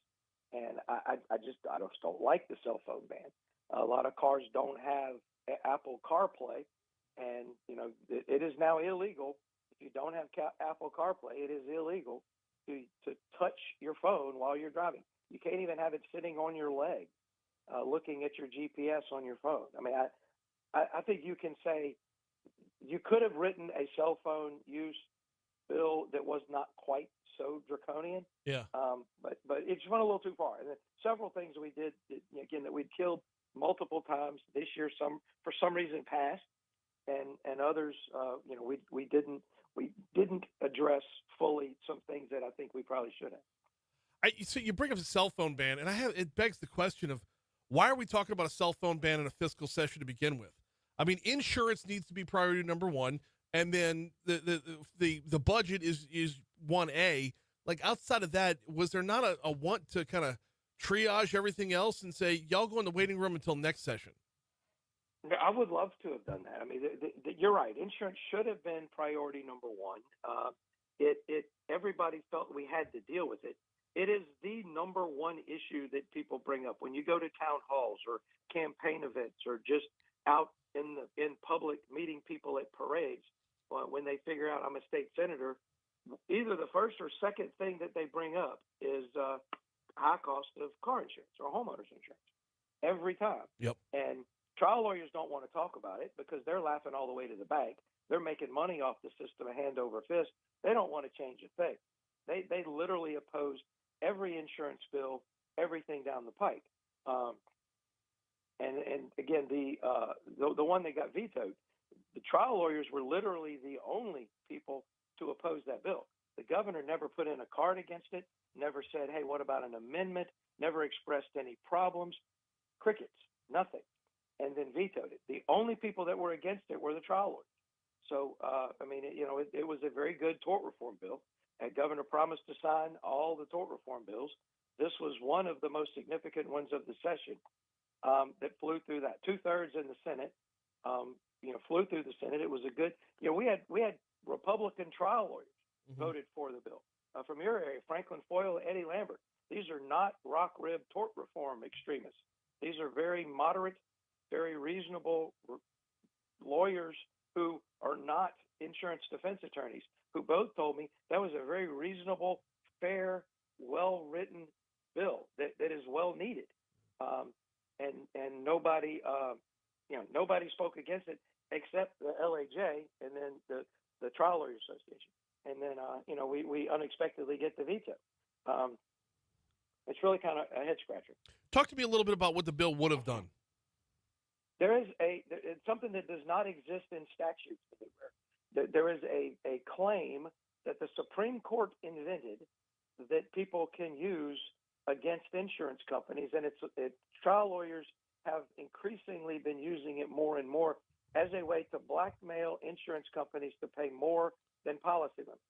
And when you get an insurance company to pay more than policy limits, it makes it very, very difficult for an insurance company to assess the risk or set rates. If you sell a policy with a $100,000 limit, the presumption is the most you're going to pay on that policy is $100,000. There's a way that it's kind of convoluted, but the case goes to trial and the judgment is in excess of that $100,000 policy limit. The lawyer can come back in and sue the insurance company for bad faith failure to settle.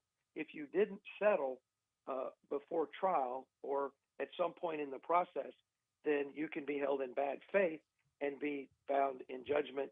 There's a penalty that gets tacked on above the policy limit. And what it has turned into is a way to blackmail. What happens? The lawyer gets the insurance company lawyer gets the case. Trial lawyers had it for a year, now a year and a half, because of 2-year prescription. And he sends them the medical and says, "You have 10. I want policy limits. You have 10 days." Mm-hmm. Well, the defense attorney might not have even had the accident report yet. They just got it, and there's no way they can look at it and evaluate. They may have the medical records that the plaintiff lawyer sent, but they don't have all of the medical records. They don't know if there was a pre-existing condition or whatever else was there. And then if you say, "Look, I can't respond in 10 days," boom, all settlement offers are off. We're going to go to trial, and I'm going to try to pop you for bad faith. And so even if after you look at everything, you say, "You're right, this case is worth $100,000. I'll offer to settle it." They say, "No, you had your 10 days. We're not going to settle. We're going to take it to trial, and we're going to try to enforce the Kelly claim." Because Kelly was the case that invented this cause of action. This was a majority opinion written by Justice Weimer, and I think in 2015, I think. They literally created this cause of action, which does not exist in statute. I would like to eliminate it entirely, but the bill didn't do that. It just said, if you have a good faith defense, it's not bad faith. Just because you go to court and lose, you're not in bad faith. And that's really where the idea for the bill came from. The governor said repeatedly, we need something to incentivize insurance companies to take these cases to court instead of settling everything. So we explained to him how this blackmail system worked. And he says, we need to fix that. So I said, okay. And I went and drafted the bill to literally fix a problem the governor identified as a problem that needed to get fixed. I drafted a bill that made it through the process with, again, the only opposition came from trial lawyers. And then we get the veto without any input or suggested amendment or anything else. What did the veto message say? A bunch of stuff that made absolutely no sense. All right, thank you. With you. The bill dealt with personal injury claims. The veto message talked about hurricanes and property damage and a whole bunch of stuff that had absolutely nothing to do with the bill. I don't know who wrote it, but they don't practice in this area of law because it literally made no sense. They talked about a lot of things that had nothing to do with the bill. We got State Senator Alan Seabaugh on with us. Talk about it was SB 111 was the bill that Senator Seabaugh got through the process before getting the veto hammer on the back end. Last year we saw with medical transparency, the governor wanted us to go back and take another swing at this, with a better written bill for the next year. That's why I asked what was in the message. Was there any guidance at all along the way to say, hey, do this again, but make it more palatable? Yeah, he actually did that. The last line of the bill or toward the end, he said, I'll be happy to revisit the issue, if y'all want to come back and revisit it next year, I'd be happy to look at it again. Mm-hmm. Take that for what's worth. We did pass. I will say the medical transparency bill that passed in 25 was much stronger and much better than the one that got vetoed in 2024. Governor hadn't signed it yet. I think he's going to. Yeah. But it's the bill that he vetoed in 24 was not as good for the insurance industry, for defendants in personal injury cases. It was the one he vetoed was better for the trial lawyers than the one passed this year. Put it that way. Okay, I mean, I'll take it if it moves us towards lower car insurance rates, and that's where I want to go from here. Senator Seabaugh is with a B- as a pending B- grade on where we're at coming out of the session. Do you think enough got done to actually see a dip in our car insurance premiums? Possibly, but you're not going to see the effect for a couple of years. Right. Got to keep in mind, there's two ways to lower insurance rates. There's to lower the payout that the insurance companies are paying. And the bills that we passed this year, the 51% comparative fault bill, the Housley bill, the medical transparency bill, those are designed to lower the payout. But with 2-year prescription, you don't have to file suit for 2 years after an accident. And then it takes a couple of years for a case to get to trial. You're really probably looking at 3 to 4 years before you actually see an impact of the legislation, the good legislation passed this year on the insurance company's bottom line. The other way to lower insurance rates is to send a signal to the insurance industry that Louisiana is open for business, that we're not a judicial hellhole, that we're going to treat insurance companies better than we have in the past. And we absolutely did not do that this year because the passage of House Bill 148, the governor's bill giving the insurance commissioner authority to lower rates, has really gone viral within the insurance industry nationwide. Yeah. 2 insurance carriers had filed paperwork to lower rates, then revoked those filings after HB 148 passed. The House Bill 148 would give Louisiana insurance commissioner powers that no insurance commissioner in the country has to not only force an insurance company to lower rate without proving that it's based on actuarially sound principles. They can go back in the past and say, you overcharged people 6 years ago, give them their money back. And if you do that, then, insurance companies are looking at it saying, we don't know if we can do business in Louisiana. I've talked to 4 relatively large insurance carriers that have said, we're either going to reduce the number of lines that we write, the lines being insurance lines, like personal lines, commercial lines. We're going to reduce what we offer, or we're going to pull out of the state entirely because of House Bill 148. That was the worst thing you could possibly have done as far as sending a message to the insurance industry that we're not going to be hostile to you. HB 148 is nothing but hostile to the insurance industry. And it is reverberating in boardrooms around the country as insurance companies reevaluate whether they're going to do business in Louisiana and to what extent they do business in Louisiana. And to put the problem in perspective, Southern Farm Bureau is 6 states, Louisiana and 5 other states. Mm-hmm. Louisiana Farm Bureau accounts for 19% of the premium collected by Southern Farm Bureau in those 6 states, but it's 51% of the payout. If Southern Farm Bureau were to drop Louisiana, the company as a whole would make considerably more money because, again, Louisiana accounts for 19% of the intake and 51% of the payout. The numbers just don't work. All this rhetoric you see about these record profits by insurance companies is just not true. Insurance companies are barely getting by, or they're actually losing money in Louisiana on insurance. They make it on other things, on investments and other things, but they could make that money without doing business in Louisiana. We've got to make Louisiana what the best thing to do is have more companies offering more products, which lowers the price. Right. As companies leave Louisiana, supply and demand dictates the ones who remain are going to have to charge more. And 148 was a bad bill that takes us in the wrong direction. State Senator Alan Seabaugh, man, I've got so much more to unpack. Can we get you back on in the next couple of weeks for another recap? Because there's so much more of the session we weren't able to get to today, but we're just out of time. I agree. I'm happy to come back anytime. Good deal. We'll give you a call very soon, sir. I appreciate it. Alan Seabaugh, thank you so much. Appreciate you. Yep. We blew right past your money now. My apologies. Quick break. Come back. We'll continue next. Damn, that was good. With the caller one.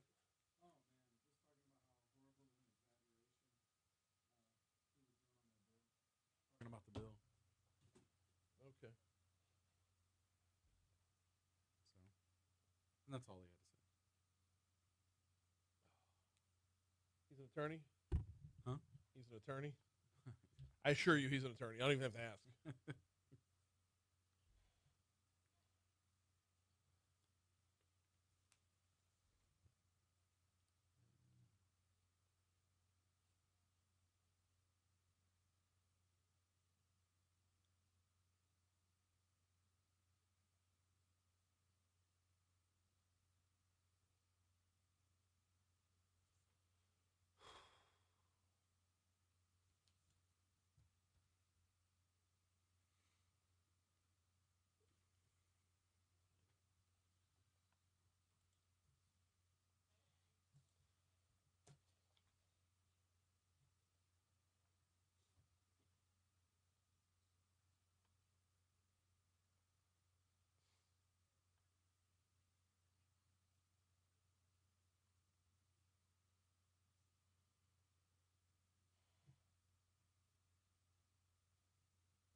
.755 Talk 107.3 FM, WBRP. Mornings with Brian Haldane rolling right along. Thanks again to State Senator Alan Seabaugh for hopping on board.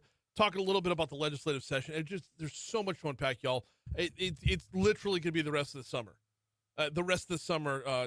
Going through everything that passed, not just everything that passed, but things that didn't pass. Like that Senate Bill 111 that Senator Seabaugh had. It passed and then got vetoed by the governor. You heard him with the breakdown of the good faith versus bad faith and how you got 2 years to file your suit, and then the insurance company has 10 days to figure everything out from there before rejecting an offer. Just there are areas where things are out of balance, to be sure. But there's that was literally just one bill out of well over 1,000, probably closer to 2,000 before it was all said and done. And that coming out of a fiscal session where you were supposed to have 5 bills that weren't fiscal, right? You could file bills involving taxes in the budget, sure. You had 5 non-fiscal bills, and then come to find out if you were filing a local bill, that didn't count against your 5. So basically, at the end of the day, you're filing whatever the bleep you want to. And then the next year is a regular session. By the way, next year is going to be an earlier start, if I'm not mistaken. I believe they'll gavel in, want to say the first week of March. if nothing's called for a special or anything like that along the way. So thanks again to Senator Seabaugh for stopping by. Do you have your lunch plans yet? If not, I always recommend P.F. Chang's. Why? Well, you're getting delicious Asian-inspired food. You're getting great Chinese food, right? But you're getting better ingredients, fresher ingredients. It's a lighter fare than you would get if you're ordering like Chinese takeout that's just like so grease-laden and just weighs you down. With P.F. Chang's, what you're getting are better ingredients across the board, bringing out more flavors across the board. There's not an item on the menu that I don't absolutely love. And seriously, I've tried just about everything on the menu. I'm going to go back to sesame beef as one of my favorites. Black pepper chicken is also awesome. But if you want to go even lighter than that, how about the chicken lettuce wraps? Lunch special starting at $13.99. Don't forget they have happy hour specials, drink specials every day of the week, and then dinner special starting at $16.99. It is P.F. Chang's. You know where to find them. They're in Town Center off Corporate Boulevard. Look for the giant golden horse. We have got just a couple of minutes before news here at the top of the hour. I had reserved this time to go back and talk about this story that we covered in Legally Served with attorney Franz Borghardt. And we covered so much with Franz in talking about it. This 41-year-old Gad Black, who is his bond hearing slated for today. They tried to have his bond hearing right after his arrest, but he was quote unquote acting up. Franz kind of threw me for a loop this morning in Legally Served, which will be available on demand at talk1073.com after the show is over with. Franz kind of threw me for a loop. I didn't realize he was going the sovereign citizen route. And if that continues, y'all, well, the guy's going to lose. He's going to go to jail. He's going to jail either way. But this can end up an absolute circus, to be sure. I do want to note that coming up today from 11 a.m. to 1 p.m., and thanks to the Baton Rouge Fire Department for putting this out there, there's going to be a benefit jambalaya lunch, $12 per plate, 11 to 1. 100% of all the proceeds go to the family of Sergeant Eisworth. Cash only they're asking for. But the jambalaya lunch is going to be at BRPD headquarters. So right there, 9000 Airline Highway, corner of Airline and Goodwood, of course, is the Baton Rouge Police headquarters. The fire department is putting on a jambalaya lunch to help raise some funds for Sergeant Caleb Eisworth's family, as he has got a long road, a very, very long road in front of him towards recovery. And as of now, it's looking like he's showing signs that recovery is very much possible. 8 o'clock, here comes news. All right.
And that deal, that little bartering, lost a congressional seat for the Republicans based off of a map that's in the process of being overturned.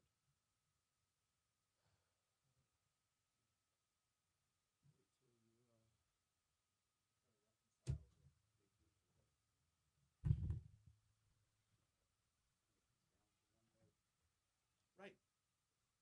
If that vote is Cleo Fields, then okay.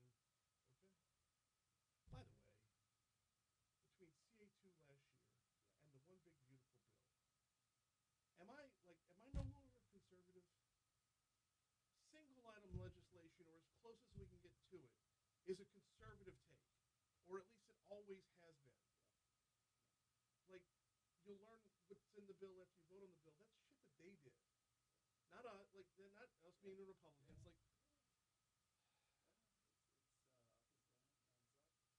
the number of legislators I asked last year, and the governor too. Are you worried that this thing is too cumbersome? That people are going to, rather than weigh it out and say, okay, this is 70-30 good for me versus bad, like if they're just going to say, as soon as they see something they don't like, they vote no across the board. Louisiana has a history of doing that with CA2.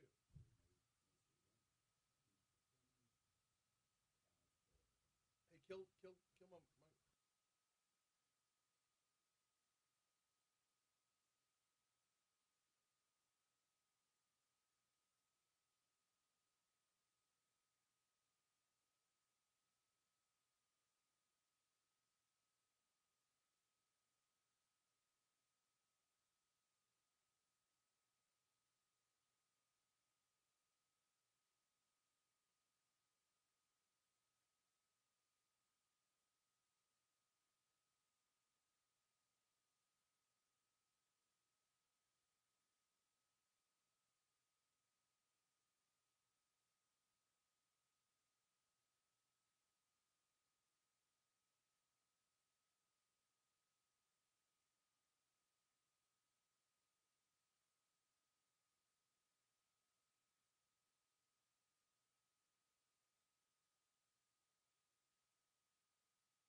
806, Talk 107.3 FM, WBRP. Mornings with Brian Haldane rolling right along. Hour 3 coming your way right now.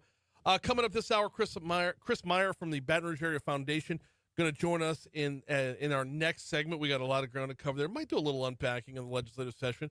But where are we at on Plan Baton Rouge Phase 3? We'll talk about that. And what else has Braff got going on right about now? Also this hour, State Senator Blake Miguez wants to drop that word state from his title and become U.S. Senator Blake Miguez. I had a call out to Senator Miguez, or I should say a text. Hopefully he'll be on before the end of the week. But we're going to break down what a number of folks are already saying about his getting in the race. I'm not surprised in the least. In a lot of political circles, this does not come as a surprise. In fact, as you rewind the clock every time you saw polling numbers between John Fleming and Bill Cassidy, my take has always been Godfather 3. If you're in Cassidy's camp, you got to quote Godfather 3 saying, "Our true enemy has yet to reveal himself." Well, he did now. Blake Miguez is in the race, and it will be a formidable challenge for Senator Cassidy, to be sure. All that's still to come right now, though. We roll back the clock. It's time for This Day in History.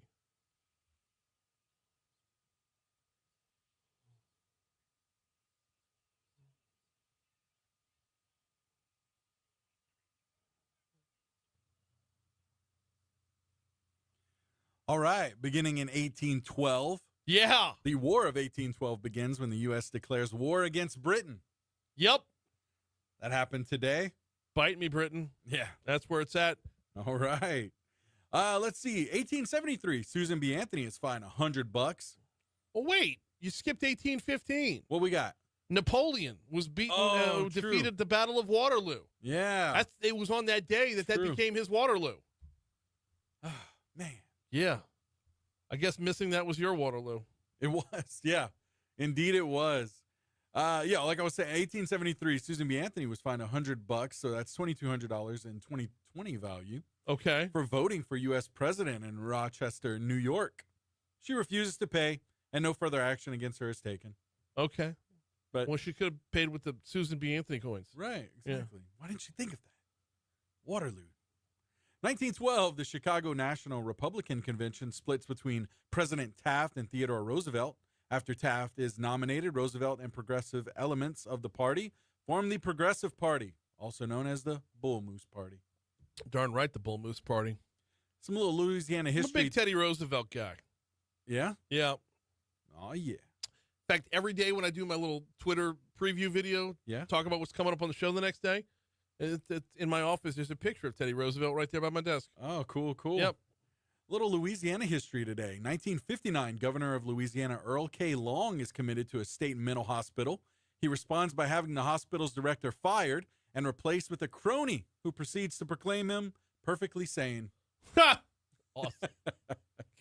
Love it. The more things change. Yes. So good. 1967, closing day of the Monterey International Pop Festivals in Southern California, featuring the first major U.S. appearances of Jimi Hendrix, Janis Joplin, The Who, and Otis Redding. So, that as well. A lot of crossover there between Otis Redding fans and Janis Joplin fans. Yeah, not really a crossover demographic you were looking for there. Right. 1996, Ted Krasinski, suspected of being the Unabomber, is indicted on 10 criminal counts. Okay. Yep. Let's see. 2018, U.S. President Trump orders U.S. military to set up 6th branch of the military, a Space Force. Space Force. Yes. All right. Ooh, it was in 2023 where the submersible vessel exploring. Hang on. We get through this, though. Okay. So Space Force was founded on this day in what year? 2018. Okay. On this day in 1983, Sally Ride became the first American woman in space. Sally Ride. Yep. There we go. Yeah, 2023, the submersible vessel exploring the wreck of the Titanic implodes in the North Atlantic Ocean. Was 2 years ago? Yeah. Wow. 2 years ago, they sent that Pabst Blue Ribbon tall boy down. With the Xbox controller? Yeah. Oh, man. Wow. All right. That's it as far as events go. What birthdays, what you got? Well, I got Paul McCartney at the top of this list. Sure you do. Blake Shelton as well. Yep. Let's see who else I have. I know I had one more for you. Let's see, Roger Ebert. Roger Ebert was born on this day in 1942. Indeed. Anybody else on your end? I got a couple more before we're all done here. I've got to go over to my sports list real quick. Let me pull that up because I had one. Well, I had one from the world of sports, and that would be. Oh, Pelicans forward Trey Murphy, born on this day in the year 2000. All right. Yep. All right. Let's see. Moving on to deaths. Not too many big deaths here. Well, speaking of big Van Vader. WWF. Who? Vader. Oh. big Okay. guy. I don't do the wrestling. What? So I did as a child. What about but I music? grew out of it. Clarence Clemens. Okay, played Clarence sax- Clemens would be one yeah, I know. Sure. Sax for Bruce Springsteen. For Bruce Springsteen's band, that's right. The E Street Band. Yep. You also had died on this day in 2024, so 1 year ago today, Willie Mays passed. Oh, okay. Yep. All right, let's see. Moving on to national days here. Man, these are so cheesy. But I guess we have to pick one, right? Yeah. You know what? International Day for Countering Hate Speech. I got Wanna go with International that? Sushi Day. Also have International Panic Day as well. Panic Day? Should we just, yeah. Hey, Fishing Day. Okay. National Fishing That would Day. be the opposite of panic. Yeah. Fair enough. That is this day in history. We got a break coming up in just a minute. I do need to, before we take our break, I do need to remind you about the folks over at Mathern's. In fact, it is Wednesday morning. I bet the new Mathern's deals are out. Ooh. Pillsbury biscuits are 49 cents a piece, or 49 cents for a 5-pack. How about that for one of the deals of the week this week over at Mathern's? Pillsbury Grand Biscuits. Not just the biscuits, the Grand Biscuits. Look, I know if you're driving around in your car, you're like, biscuits? Why do I care about biscuits? Because it's one of the many deals that they'll offer every single week over at Mathern's. And if you download the Mathern's Rewards app, you get access to all the deals. In fact, they send you an email on Wednesday morning, but they're on your phone all week long. And along with the deals, they've got coupons. And along with the deals and the coupons, you earn cash towards more groceries every time you shop. They just pull up your little barcode, scan it at checkout. It does the rest. Earn cash towards more groceries every time you shop. And it's good at all three locations. Downtown on 3rd Street, in the Nicholson Gateway Shopping Center, or back in the OG location, Highland, just west of Kenilworth. It's Mathern's. Quick break. Coming back, we get Chris Meyer next. Whoa.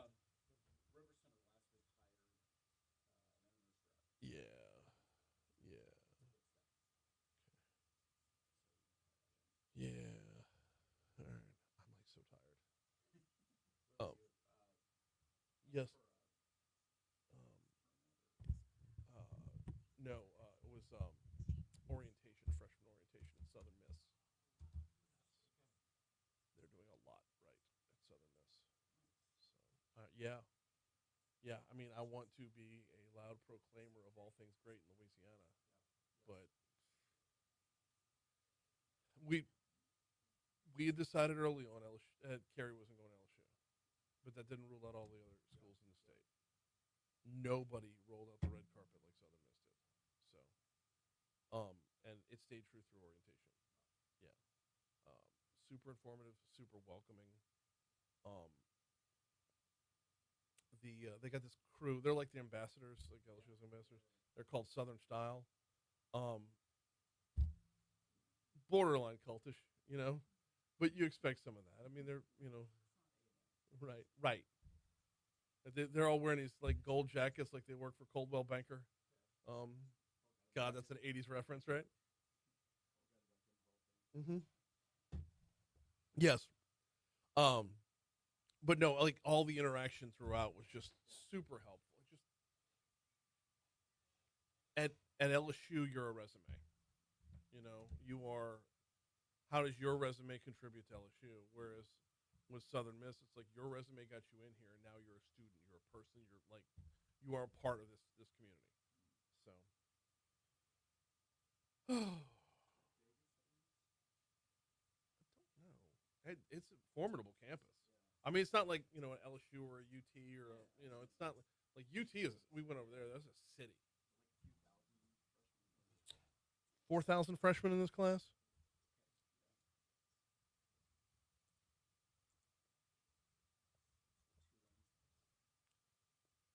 Southern Miss total enrollment of 13,000. Yeah, they said there's going to be more than 4,000 freshmen. It's the biggest freshman class they've ever had. Yeah, as long as they can maintain that touch, Nah. Mm-hmm. They're all fired up to play Mississippi State at home on August 30th. Yeah.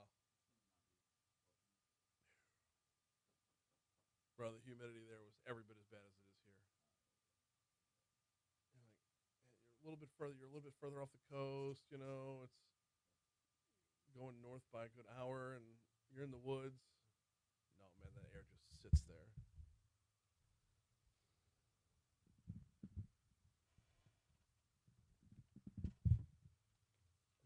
say again? What was hired last week?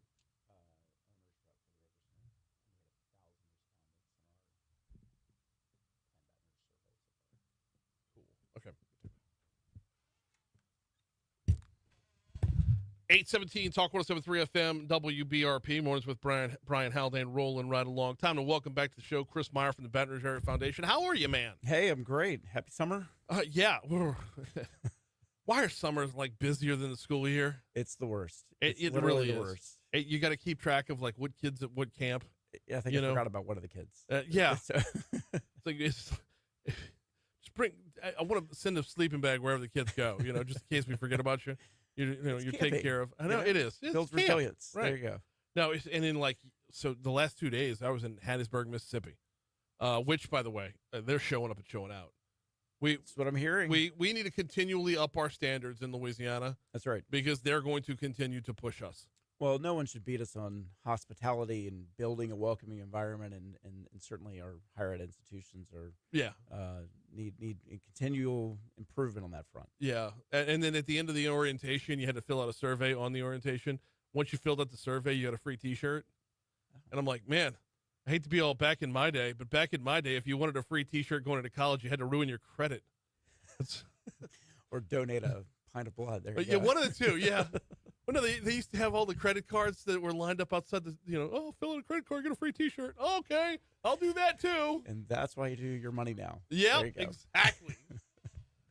Dave Ramsey, 1-4. All right, Chris, we got a lot to talk about here. Do you want to start with the movement on Plan Baton Rouge, or do you want to start with what does Baton Rouge Area Foundation look for during the legislative session, and what were your takeaways of it? Yeah, let's stay on Plan Baton Rouge 3. Okay, fine. Yeah. We can do that. A lot of movement last week. Yeah, no, and it's really an exciting moment. So as a lot of your audience knows, a coalition of partners, community are coming together to really focus on the next iteration of reinvestment in downtown Baton Rouge. Mm-hmm. We've had a history of this. We're celebrating the 20th anniversary of the Shaw Center for the Arts. The Manship Theater. That's 20 years. 20 years. And again, all of that was a result of the original Plan Baton Rouge. Yeah. Where there was enormous community pride, effort, alignment to make transformative investments in our downtown. It is now time to do that again. Mm-hmm. Again, to this point, like universities and constantly reinventing yourselves and improving yourselves, you got to do the same thing with your downtowns. You have to invest because that is a magnet and attraction for everyone in our region. Frankly, everyone throughout South Louisiana. Our legislators just left here, but this is the place people come to get business done in our state. Mm-hmm. And the capital city needs a thriving downtown. And so we're really, really excited that we have formally kicked off the process earlier this year. Back in April, we had the first big kind of open house to begin asking people for their input and ideas. And over the last kind of month and a half, we've received over 1,000 responses to these surveys. We've engaged hundreds of people in focus groups, in small group meetings, and in kind of forums where we've begun talking about, like, how do you dream about remaking the riverfront? How do you dream about bringing more activity, quality of life elements to downtown? And so now we're at the stage where we're beginning to kind of sift through all those data points and getting ready for another big public set of meetings here in midsummer, mid-July. We'll be announcing those soon, where, again, we'll go out and kind of say back to folks, these are the areas we think we want to prioritize for the next iteration of plans in downtown Baton Rouge. How long does it take to go through 1,000 surveys? You use some AI and some other things, but we have a team that's supporting us in doing that work. And a lot of it, was asking folks to kind of rank specific areas. So the survey is still live, by the way, planbatonrouge.com. Planbatonrouge.com. You can go, you can interact. There's a tool where you can kind of drag and drop pins. You can, talk about and put in ideas, choose keywords of things you would like to see in downtown. And again, you collate all that across 1,000 people. Yeah. Things begin to pop that again would really reflect the kind of vision we've got for downtown. We want to see what the community wants so we can match those things. Did anybody else say bring back Fun Fair Park and put it on the levee? Interestingly, there was one respondent that did that like 30 times at like 2 a.m. I'm not sure who that was, but it's there. Hand firmly raised. That's my idea. I want that so bad. Now, that being said, though, it's one the riverfront is a big piece of Planned Baton Rouge Phase 3. The river center is probably a bigger piece. Where are we at there? Yeah, so from a public investment perspective, the River Center really is one of our best shots at activating the riverfront and really coming out from that center, remaking it. We all know the conversations about the LSU Arena and what we're expecting to be announced, hopefully coming in the next several weeks, about that design. That really gives the River Center the chance to kind of remake and reinvent itself. It is in need of some love. It is kind of past its prime. It's not really serving as well as it needs to from a concert and attracting the kind of entertainment we want. So the idea around the River Center was always that if there is an LSU arena that could host major concerts, then the River Center really can adjust itself to, number one, add a headquarters hotel, which is table stakes. If you're going to have a thriving convention center, you have to have an attached hotel, which from the study that we and Visit Baton Rouge, the Chamber, Downtown Development District, all these other partners came together on, we demonstrated that actually raises all boats in terms of hotel quality, average daily rates, hotel nights in that kind of core region of downtown. Okay, let's talk about this a little bit because last week I spent 2 days at the Montreal Convention Center in New Orleans. They don't have that, but this is a completely different animal. Like the Montreal Convention Center would be like if you were to take the Raising Cane's River Center and just knock down 4 blocks worth of buildings to keep it going. Like that thing is a city over there. It's a city, and effectively there are hotels basically adjacent to it. Oh no! Yeah. There's so many. There are so many that are adjacent to it, but there's not quote unquote one. That's right. There's not one, and New Orleans is a little unique given that a lot of its economy is really driven by tourism. They're actually adding an Omni headquarters like hotel near the Montreal Center, so they are investing in hotels that have this quality of being an all-encompassing hotel. The differentiator of a headquarters hotel is that it has amenities that not just are attractive for out-of-towners, but for you and me to want to go to a staycation. It's multiple like high-quality restaurants. It's fitness. It's entertainment centers. It's all these activities that draw people to it, so that if you don't want to leave the convention center, obviously we want people to do that. So that's why we have to connect to the river. But it builds the kind of amenities and, frankly, the number of hotel rooms that we are missing downtown if we're going to compete with our peers across the country. Well, and where I was going with that is, regardless of quote unquote host hotel, the spillover effect is the real winner here. Exactly. And that, because if you're looking to attract a convention of, say, what's a good number here? 20,000 people? Oh, that'd be amazing. Okay.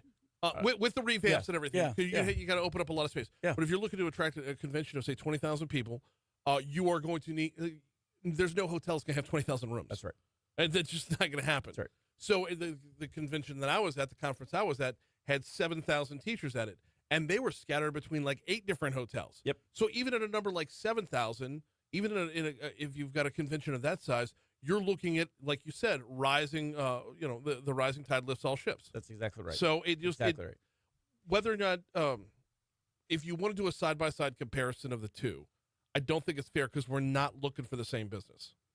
As New Orleans? Yeah. Yeah, no, but we right now we're not competing with Shreveport or Monroe or Lake Charles. So we have to recognize that, Baton Rouge really should be competing with communities like Fort Worth, like Birmingham, like Tulsa, and we're not. Our convention business is very regional and almost within state.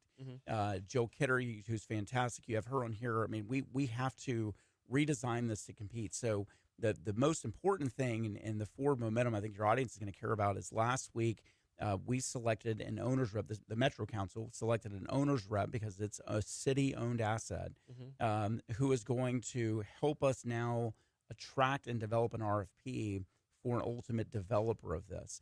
This is going to be done, we envision, through a public-private partnership where the city really is offering the asset, it's offering incentives like the existing hotel motel taxes, and you have a developer that comes in and brings their own risk capital to invest in this.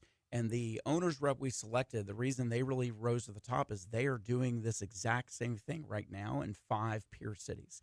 So they are finalizing a deal in Tulsa right now. They're revamping the convention center in Fort Worth, the Omni that they helped actually develop less than a decade ago, and now because of its demand, it's growing to a second phase. They've worked in Corpus Christi, they've worked in Raleigh, they've done bigger cities like Indianapolis and Chicago, but we really are excited because they are actively in the market talking with best-in-class national developers who we're going to have to attract. I mean, this is not that we're going to throw out an RFP and folks are going to be begging us. We're going to have to go recruit developers, tell them why this is so critical to downtown.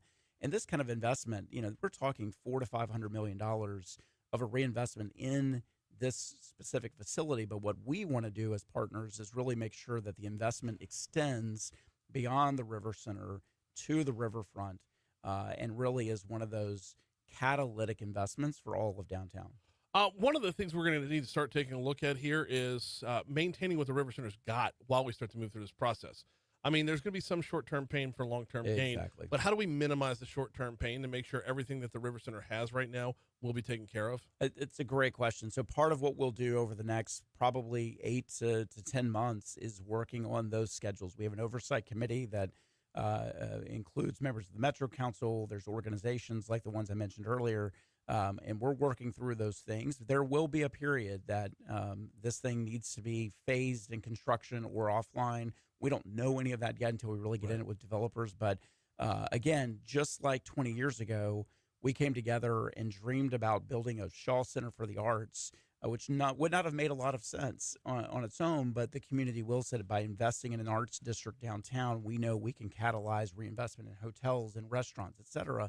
Then the Capitol Park downtown, all of that was possible because people worked together. We can do the same thing now, but even at a higher level than we did 20 years ago. And that's my goal. Just over a minute left with Chris Meyer from the Baton Rouge Area Foundation. Timeline some of this for us, like the rest of the research or diving into the surveys. What's the next step after the surveys? Like timeline this for us. Yeah, so in the overall plan, Baton Rouge, we will in mid-July we'll begin to say back to the community, here are some exciting big ideas and areas of focus for the plan. Based on the feedback from that, I expect by September we'll be rolling out specific images, ideas for plans. River Center is going to be one of those. I mean, I'll just, not trying to bury the lead. That will be a huge catalytic project, but we have 5 others that we'll be choosing to really invest in. That means you're bringing partners, real money, real timelines, real plans, because those investments, and we know, will spur others so that all boats can really rise. He is Chris Meyer from the Baton Rouge Area Foundation. We always appreciate the time, man. Yeah, great seeing you. Keep filling out the survey. Yeah, no. Funfair Park on the levee. I'm telling you, it's a winner. Big winner. 8:30 Talk 107.3 FM WBRP. The announcement was made formal yesterday. Blake Miguez is throwing his hat in his ring to take on Senator Bill Cassidy. Of course, I think John Fleming's also in that race. We're going to talk about it when we come back from news. We're checking news, traffic, weather. Start with ABC before getting you to our local news right here on Talk 107.3 FM. Buddy of mine sent me a text. Says, so they're going to mess up all the Mardi Gras balls and make them unaffordable? Has anything been talked about? Like, only that it's been mentioned. That's something we have to take into account. Hopefully, it gives them better venues. I would think so too. Yeah. I don't think the exhibition space would probably be improved. I don't think that would change. I think the arena is going to get shrunk to a smaller venue that could hold like 3,000 people. So, he's connected to Adana. Oh, cool.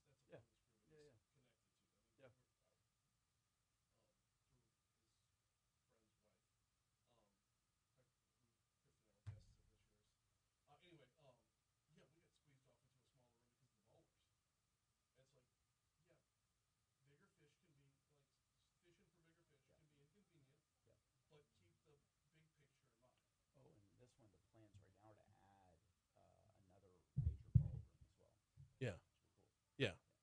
Which I don't see, like, from an affordability standpoint. I don't know. There's gonna be a natural fear there for everybody who's got their rate.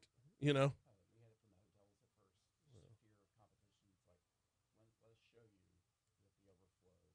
And we did a study nationally, and we came back to them and they were like, oh, wait, we should do this. Yeah. It's going to force you to invest. going down to New Orleans last week for Department of Education's Teacher Leader Summit. Seeing that it operates on a different level. We're not there. Like I don't. No. We don't want to be there. Like that. Hosting, bowlers is different than hosting the Super Bowl. It's like they have an entire built to host thing going on between Geno Inc., New Orleans and Company, and like they're that is what they do. Like that's what they do. But the same way we are the state capital, that's what they do. It just that being said, though, there's some things we could pull away from them that I think are just the level of service. I don't know that the River Center as it is right now rises to that. So, but that's why you're not just revamping the building. No, you're right. Well, and the culture. So, yep. If you run as an independent in the Senate race, you might just find yourself. It's someone needs to think about doing that. I might steal that take. Should. Have a good one. Yes, sir. All right. Later, Chris.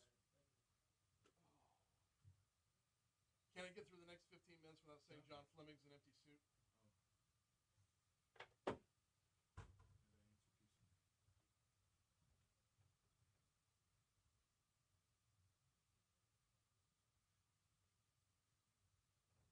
live reads the last 2 days, did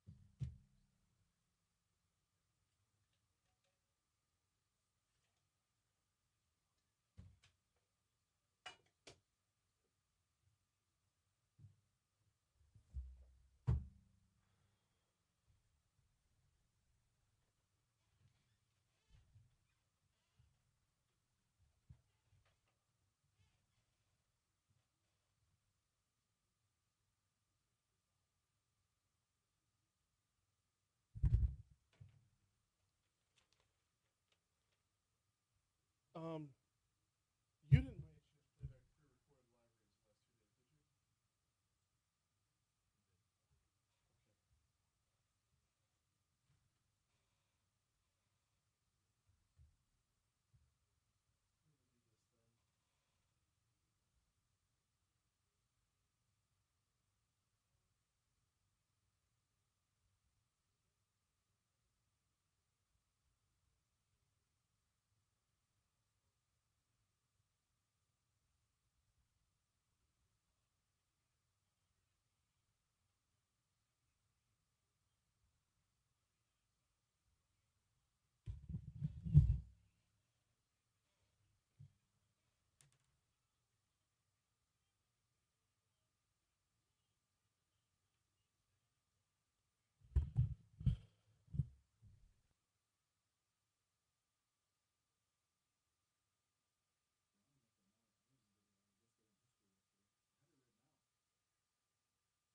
What? No.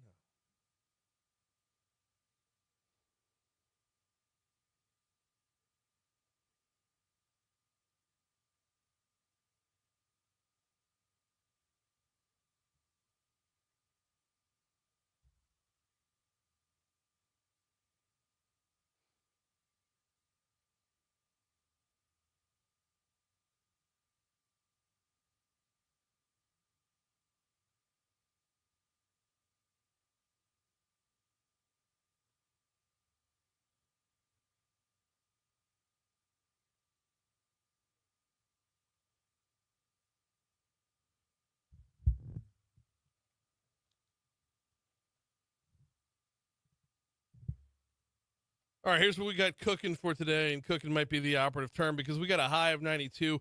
Only a 15% chance of rain throughout the day today. If you see any showers at all, it'll likely be early afternoon as they roll through.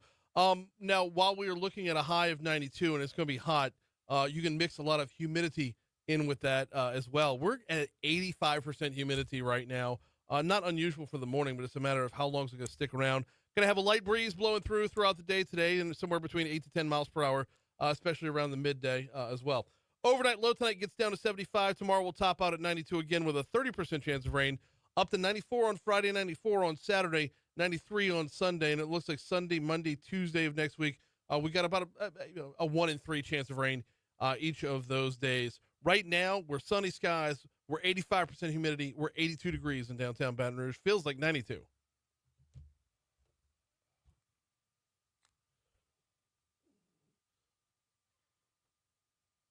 Oh.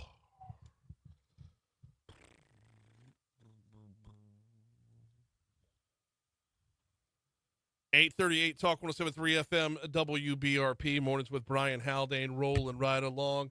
Yeah, I want Fun Fair Park on the levee in downtown Baton Rouge. Darn right I do. I just think that'd be awesome. It'd be a reason to go, would it not? Would it not? Oh, by the way, John, we missed a big one. We missed a big one in this day in history. By the way, this day in history, of course, presented by 5 Star Printing and Signs. Heck yeah, it is. My guy Danny and his team over there at 5 Star, rocking it out right next door to Big Mike's in Denham Springs. They're over there on Aspen Avenue right now, but visible from Range Avenue. Oh, yeah. Loving the new digs. Loving the new digs out there at 5 Star. Hey, side note, take a look around your business. Take a look at your business card. Take a look at all your signage. Take a look at everything that has your logo on it. Take a look at what merch you have. Is it time for a refresh? Is it time to invest in a little bit of branding? My guy Danny and his team at 271-4096 can help you out on that front. They bring you this day in history every day, and I feel bad because we missed out.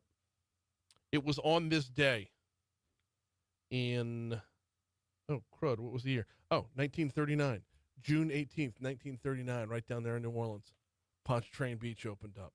Okay. Yeah. A long since forgotten amusement park / beach. Pontchartrain Beach opened up on this day in 1939. Now, I'm like Condon down the hall. Yeah. He's got many fond memories of Pontchartrain Beach. I'm a little bit younger, so I was on the back end of it.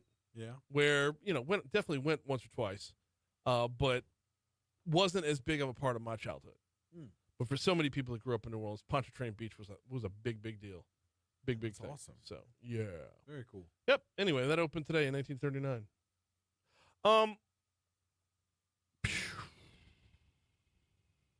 Let's dive in. It has long since been, and I mean, we're talking months and months on end, speculated that State Senator Blake Miguez was going to try and drop the state from his title and run for Senate. Yesterday on social media, he posted up a video accentuating, and it's a really good, strong social media intro, if you will.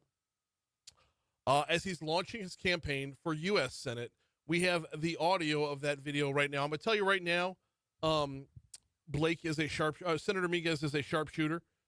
So you're going to hear him. You can't see it. Hopefully you can visualize it, or maybe you've already seen it online.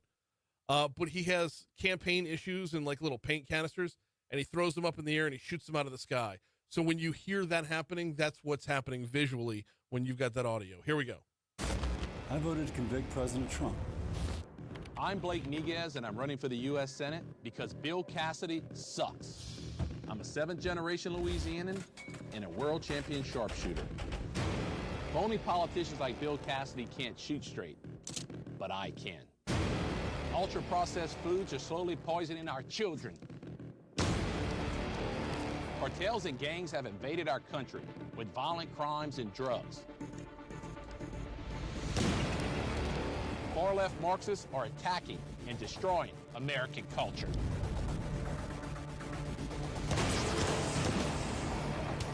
President Trump is already saving America, but he needs our help. President Trump needs a Senate to support him full time. No more part-time election season Republicans. We're done with DC phonies. Down here, loyalty matters. We don't flinch, and we sure don't forget. I grew up in a working-class family, worked our way up. Like so many Louisianans, I fought through hurricanes, hard times, and government incompetence. Politicians didn't pick us back up. Faith, family, and hard work did. Government's been broken. Trump is fixing it. Do you want a senator you know will have Trump's back? A straight shooter who doesn't flinch when it's time to fight? I'm your guy. We're done being fooled by weak Republicans. I voted to convict President Trump. Bill Cassidy had his shot. He missed. I won't. I'm Blake Miguez, and I approve this message because it's time to pull the trigger on real change.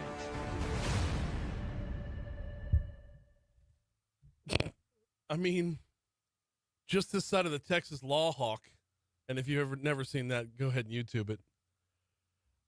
State Senator Blake Miguez with a very over-the-top introduction into his campaign. This has been talked about a good bit as to whether or not he was going to run. The only real question was when was he going to run, or when was he actually going to announce that he's running. Couple of takeaways from that. What you're going to get with Blake Miguez is not there will be no mincing of words. There will be no mincing of words. He straight up said, Bill Cassidy sucks. Like, that's okay. Battle lines are drawn. There is not going to be statesmanship in this race. There is going to be an all-out, bare-knuckled brawl. And, oh, by the way, he cast aside John Fleming in this. Okay, forget about Bill Cassidy for a minute. Cassidy is going to be a formidable opponent for anybody else who's in the race because Cassidy has a lot of backing. Cassidy has a long-standing track record of voting Republican, voting conservative.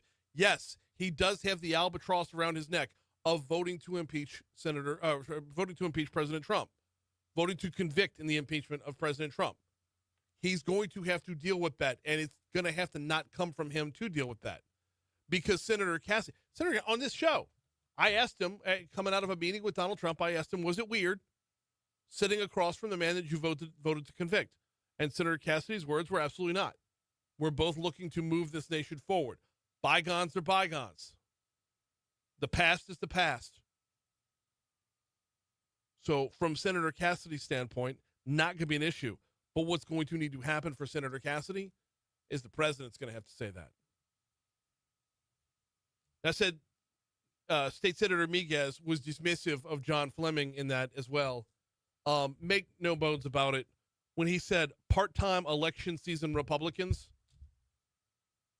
that's talking about John Fleming. That's talking about a man who ran for treasurer so that he could run for Senate. A man who used one statewide elected platform. A statewide elected platform, and yes, I'm still sour grapes about this. A statewide position where we had a bona fide Republican running, where we had a man who wanted to be our treasurer, who had all the Republican street cred that you can have. And John Fleming said, "You know what? I was in President Trump cabinet. I'm the more MAGA guy, so vote for me." And he had more statewide recognition, and he took. But he also said in the campaign, "I'm going to run for Senate. I'm using this job to bounce to the next." So make no bones about it. State Senator Miguez, very, very clear. We don't need part-time election season Republicans. Now, you heard this in news a little bit at the bottom of the hour or throughout the morning. Jeffrey Sadow is an assistant political science professor at LSU Shreveport. He says that the addition of Miguez is going to be big when you talk about a closed Republican primary and how things are going to play out next spring. Cut 13. There were probably some folks out there that weren't very jacked about Cassidy and Fleming for whatever reason. They may not have been that enthusiastic about him either, but now all of a sudden they have another choice. And the thing about Fleming is one has to ask the question, if you were going to be the Trump candidate, the MAGA candidate, why didn't you get invited back? Like, that has to play into this, right? If you're Fleming and you want to say, I'm the Donald Trump guy, I'm the MAGA guy, you know State Senator Miguez is going to say, well, if y'all are so tight, why were you part of his inner circle the last time around, but not this time around? Why weren't you invited back? Now, when you add Miguez into the mix here, you are bringing to light a lot of hot-button conservative issues where Cassidy honestly could be a little bit vulnerable. This is another avenue for people who are disaffected with Cassidy to take, and that, of course, reduces further Cassidy's chances at reelection. Because Miguez is going to be, quote unquote, the most conservative of the three. By the way, you have bigger names than Cassidy and Fleming. Like, Miguez is a state senator, but it's going to take an uphill battle to cross that name threshold aspect here. Miguez's real difficulty at this point is he's relatively, compared to those other two, unknown as a candidate. I mean, he's been one of the more visible state legislators, but people pay much more attention to what's going on in national government. And we've seen where state reps have trouble crossing that threshold. State legislators in general are regionalized, so it is going to be difficult. But what Miguez has here is the ability to, and we're going to move over from Jeff Sadow to Pearson Cross, political science professor at ULM. What Miguez does have the ability to do here is hit every microphone he can to try and jam Cassidy up. I think it indicates that Bill Cassidy is a person who has some problems building support in his own party if these two prominent Republicans are willing to jump into the race against him. Now, Cross says that Fleming is more conservative than Cassidy. I'm not 100% sure about that. But when it comes to, the conservative bona fides, Miguez is going to start to run away with issues. Certainly, Blake Miguez has been known for his very conservative position as he's been in the legislature. So he is, if anything, to the right of John Fleming. So this all adds up to a very, very interesting primary. Now, one of the things that I'm going to have a tight eye on throughout this is how much of this is going to be about issues versus who can get the coziest with Donald Trump. Because at the end of the day, like I said, Senator Cassidy could say the January 6th or the vote to impeach or convict in the impeachment. Senator Cassidy could say that, but unless we hear it from Donald Trump himself, that's still going to be out there. They're going to be coming back again and again to the fact that they say, look, Bill Cassidy did not support Donald Trump's agenda. We do. We're the people who are capable of acting and leading the Republican Party. So the trick here, the needle of thread, if you're Senator Cassidy, is separating overall agenda from January 6th or separating overall agenda from impeachment. Because agenda-wise, he's got a pretty strong voting record. It's 8:50. Here's your money now.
Kevin says, and by the way, Kevin, saw you in church on Sunday. Didn't get to say hi.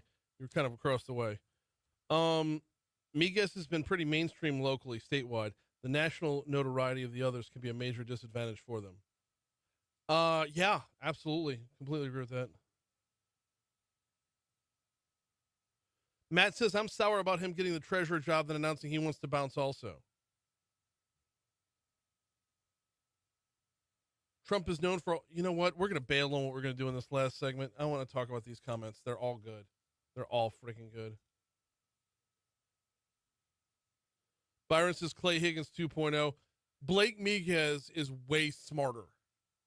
No offense to Clay Higgins, but a little bit of offense to Clay Higgins. No offense to Clay Higgins. Blake Miguez is super duper smart. So, hey, Matt.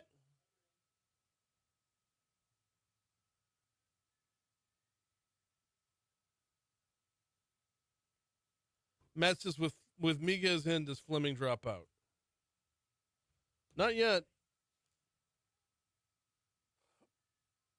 Oh!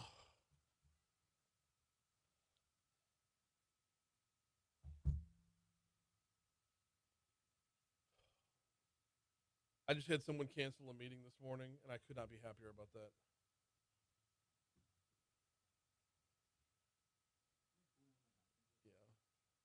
Well, I know better than to schedule Wednesday morning meetings because, like, I'm so jammed up between now and Rotary. I'm going to write Rotary news and everything. Yeah.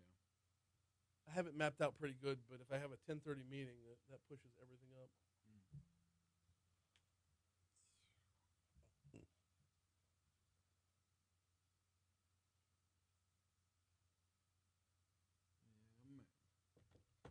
One of those things like, I hope you don't mind. You know what? No, it's fine. What's up?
.856 Talk 107.3 FM, WBRP, mornings with Brian Haldane, rolling right along. Couple minutes to go here before we hand off to Moon Griffon and the Moon Griffon Show. I'm going to flush the outside in here. There's too much feedback coming in over on Facebook Live. I want to keep it with this. State Senator Blake Miguez announced yesterday, made it formal, that he would be running for U.S. Senate, taking on Senator Bill Cassidy. He's also taking on Treasurer John Fleming. The comments coming in. By the way, we're live on Facebook every single day, courtesy of the folks over at Lake Urgent Care. You can catch us live on Facebook. You can catch us live on YouTube. Although I will tell you, the Facebook live feed is where we have most of our interaction. And I say most, it's like 99% of it. Talking about the Blake Miguez announcement. Just want to address a couple of comments that have happened along the way here. Galen says I like a staunchly conservative representative. Cassidy may be a great example of needing term limits. Not throwing shade on Cassidy alone. We need term limits. So what's the line from Batman? Remember in The Dark Knight when they're having a dinner with Harvey Dent and Bruce Wayne's dates are over there swimming in the fountain, and what's the line? Either you die a hero or you live long enough to become the villain. Yeah. Okay, has Cassidy been in office long enough to become the villain? When you have a voting record on everything you do is on record. Eventually, you're going to screw up something big. And for Senator Cassidy, that was the conviction in the impeachment of Donald Trump. But like I said, to his credit, the senator has talked on the show about the number of meetings that he's had with Donald Trump in the Oval Office or in the Oval Office or different rooms in the White House as they're looking to make America great again, move that MAGA agenda forward. What can you do on that front? But Galen, makes a good point about the term limit idea is going to come up. Now, Kevin says on Facebook Live, Miguez has been pretty mainstream locally, statewide. The national or local notoriety of the others can be a major disadvantage for them. Right? Yeah, I think for Senator Cassidy, his biggest disadvantage is that impeachment vote. For John Fleming, it's twofold. Number one is, are you just an empty suit who looks to fill a political office? Because, and Matt says on Facebook the same way I said last segment, Matt says, I'm sour about him getting the treasurer job than announcing he wants to bounce also. It's as a voter, as a Louisianan, we tend to go to the polls to vote for someone to do a job, not to lobby for a job. Kevin also says, this is back to Kevin, he says, Trump is known for holding grudges. I don't see him giving grace. We'll see. We'll see how that plays out. But it's now a three-man race, and it's going to get bloody. And I'm here for it. Heads up, 9 o'clock. Moon's next. All right, guys. I got to skedaddle. We will see y'all on the morrow.